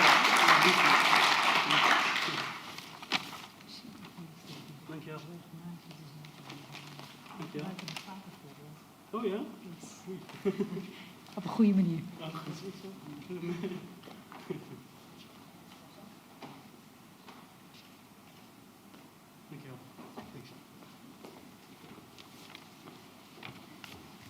And although you might be asking what that last flower arrangement is still doing there, we have come to the end of, almost at the end of this ceremony. So first of all, I would say a big hand for all the new Masters of Science in Industrial Design. Congratulations from the entire department with your diploma. Unfortunately, that's not the only thing. Because with the diploma, you also have some obligations and you have some rights. And it's up to me now to pronounce it to you. In case you would not agree, that means that you can hand over the diploma back if you like. But this is actually what you signed into. The scientific degree of master involves duties as well as rights. As a holder of this degree, you are committed to standards of scientific integrity, trustworthiness, intellectual honesty, openness, independence, and societal responsibility. These standards are described in more detail in the Netherlands Code of Conduct for Research Integrity and in the Eindhoven Code based on it. You also have duties towards the society. You must be clear about the boundaries of your own expertise, and you must communicate honestly and independently about the results of your work, including potential risks associated with it. You are committed to the ethical codes for research and design involving human subjects and animals. Any second thoughts? No? Then I would say a big hand for our new graduates.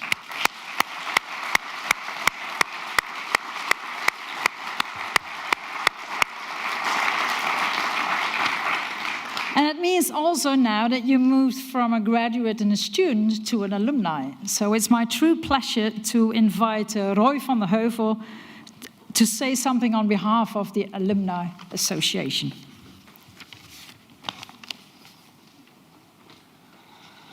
Hi, everyone. Congratulations with getting your master's degree. I know over the last couple of, 18 months it's been trying and it's been hard for us to meet physically. I hope that after that period we can meet up again physically as well as digitally now as alumni. We often host activities. We haven't been so active over the last year, but we hope to kickstart that soon again with activities such as drinks, lectures, and social events that we host. Find us both on LinkedIn as well as on our website. as well as on the new TUE alumni community page. Make sure to subscribe to get up to date on the latest activities that we do, as well as news from your fellow community members. Secondly, of course, we hope to see you at events like the Dutch Design Week, and perhaps the demo days, and we hope you still visit them to be inspired by work of the new students in the faculty. Congratulations to the family and friends as well. We hope to see you soon at one of our events, at least, or at the demo day, maybe in December. So congratulations, and see you soon. Oh, and we have a little movie to kick off. I'm Joep Elderman. Pepijn Verburg. Paul van Beek. I'm Co-founder co-founder at Bureau Moeilijke Dingen. What we're trying to do is creating connected IoT proposals for other companies in a meaningful way. I make a lot of the connected probes that are part of our proposition. So these are either low energy data gathering probes or some probes that people have physical interactions with. And I'm a full stack designer. As a full stack designer, you go all the way from the back end to the front end, and maybe even more, and try to capture that in a fully working proof of concept, that you can then communicate to a technical team that has way more resources to go to a production environment. What I like about being an interaction designer is that I really work for people, and that what you do really has impact on how people perceive your product or service or system or whatever. And not just make exactly what the client wants, but involve the user to get to a higher level. Looking back at the studies, it really helped me in getting the right mindset. I really learned to break the endless analysis cycle through making and experimenting with prototypes. It's very easy for an ID student to see the system in a holistic view, and then later on in the process zoom in and then really pay attention to the detail and make sure that the balances are right. And I think that's something that you don't see that often in other studies. What I'm most proud of is that we were able to build a company from extending the things we liked at industrial design. Our visions on design were quite aligned, but there are still some differences, and I think that triggers really interesting discussions. For example, the future of AI, the future of IoT. It often also results in a new direction for ourselves, creates more valuable insights for all of us. We are Bureau Moeilijke Dingen, industrial design alumni of the TU Eindhoven.